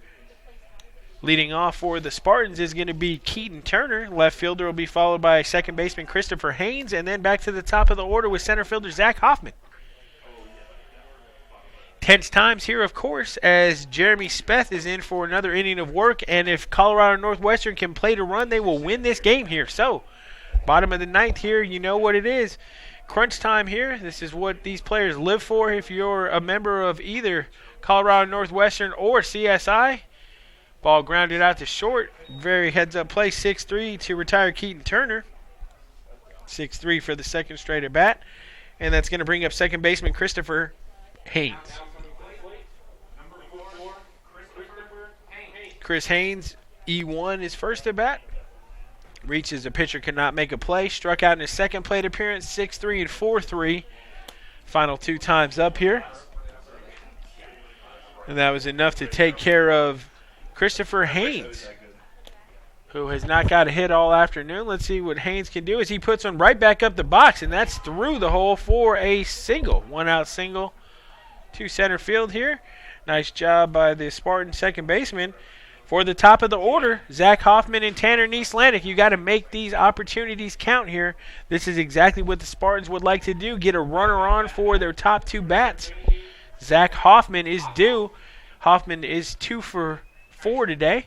Was retired 5-3. In between the 5-3 retirement, 2 singles, a stolen base, and then went 3 unassisted his last time up.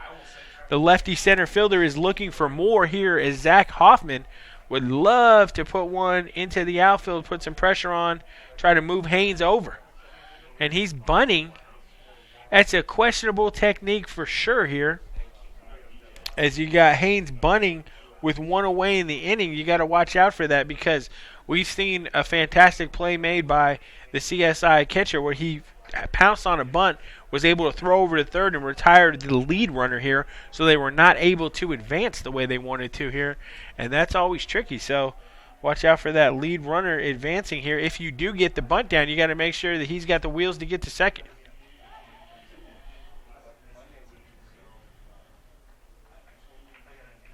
Next pitch is taken low for ball 2.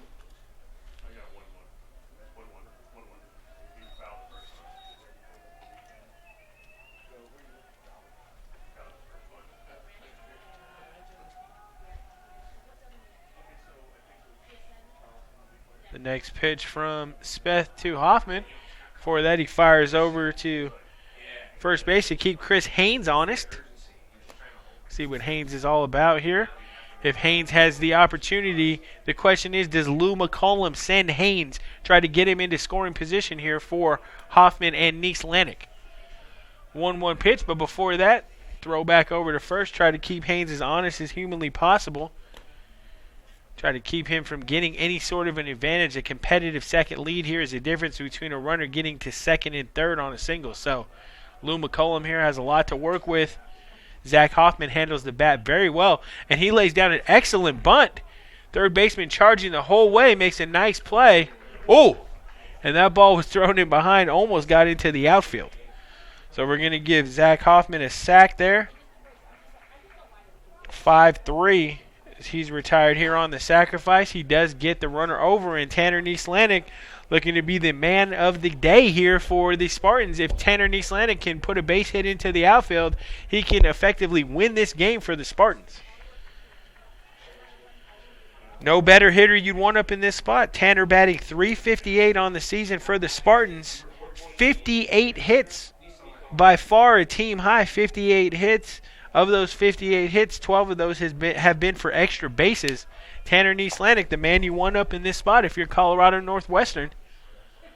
He watches the first pitch hit the zone there for a called strike. Very questionable called strike.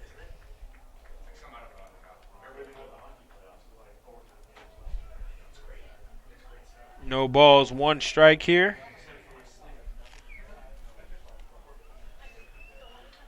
The 0-1 pitch to Neeslandic.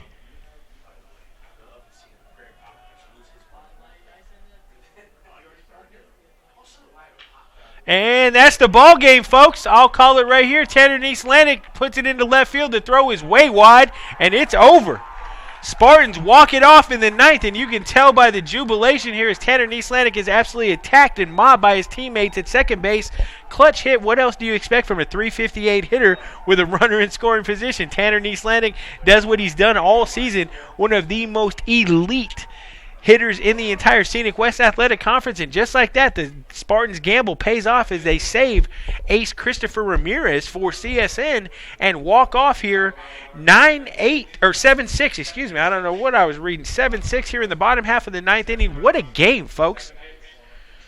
Finals first for the winning Spartans: 7 runs, 7 hits, 2 errors. For the losing CSI Golden Eagles: 6 runs, 8 hits, 3 errors. What a game here! What a fantastic 2 games of the tournament here. So the top seeds, the 3 and 4 seed, both win their games and advance here. Spartans in heart-throbbing fashion here as they're able to walk off here in the bottom of the ninth. Tanner Atlantic doing what he does, a 358 hitter, finding a pitch he can drive, putting it in the left center field gap, and the rest is history, folks. Tanner Atlantic will bring his Spartans to tomorrow afternoon versus CSN, and we're going to face the lefty Christopher Ramirez. Wouldn't have it any other way. Coach Garitano said every single game in this tournament is going to be its own battle. It's going to be very tough to get through here and navigate through this tournament, and these Colorado Northwestern Spartans are going to be playing with house money tomorrow as they bring their top pitcher to the mound to face CSN. And Christopher Ramirez, let's not forget, when the Coyotes went up to Rangeley, Colorado, he dealt a gem against them and was able to defeat them. The only time the Spartans are 1-7 on the season against the Coyotes, but that one win was an excellent, well-pitched game by Christopher Ramirez. So we're looking for something fun. Now we're going to leave you here, folks. We will have the all-SWAC team ceremonies, announcements, conference teams, and then we're going to come back here for the final game, 7:30 start time for USU Eastern and CSI. The loser heads home. The winner stays alive here for another day at Moore Stadium. So, I'm James Hernandez for Game 2 of the Region 18 tournament. Once again, Colorado Northwestern defeats CSI 7-6 here on the Coyote Sports Network. Thanks for listening, folks, and we'll be back with you at 7:30. Carmen Colosimo and I will be on the call for USU Eastern and CSI. Thank you so much for listening, and have a great night, everybody.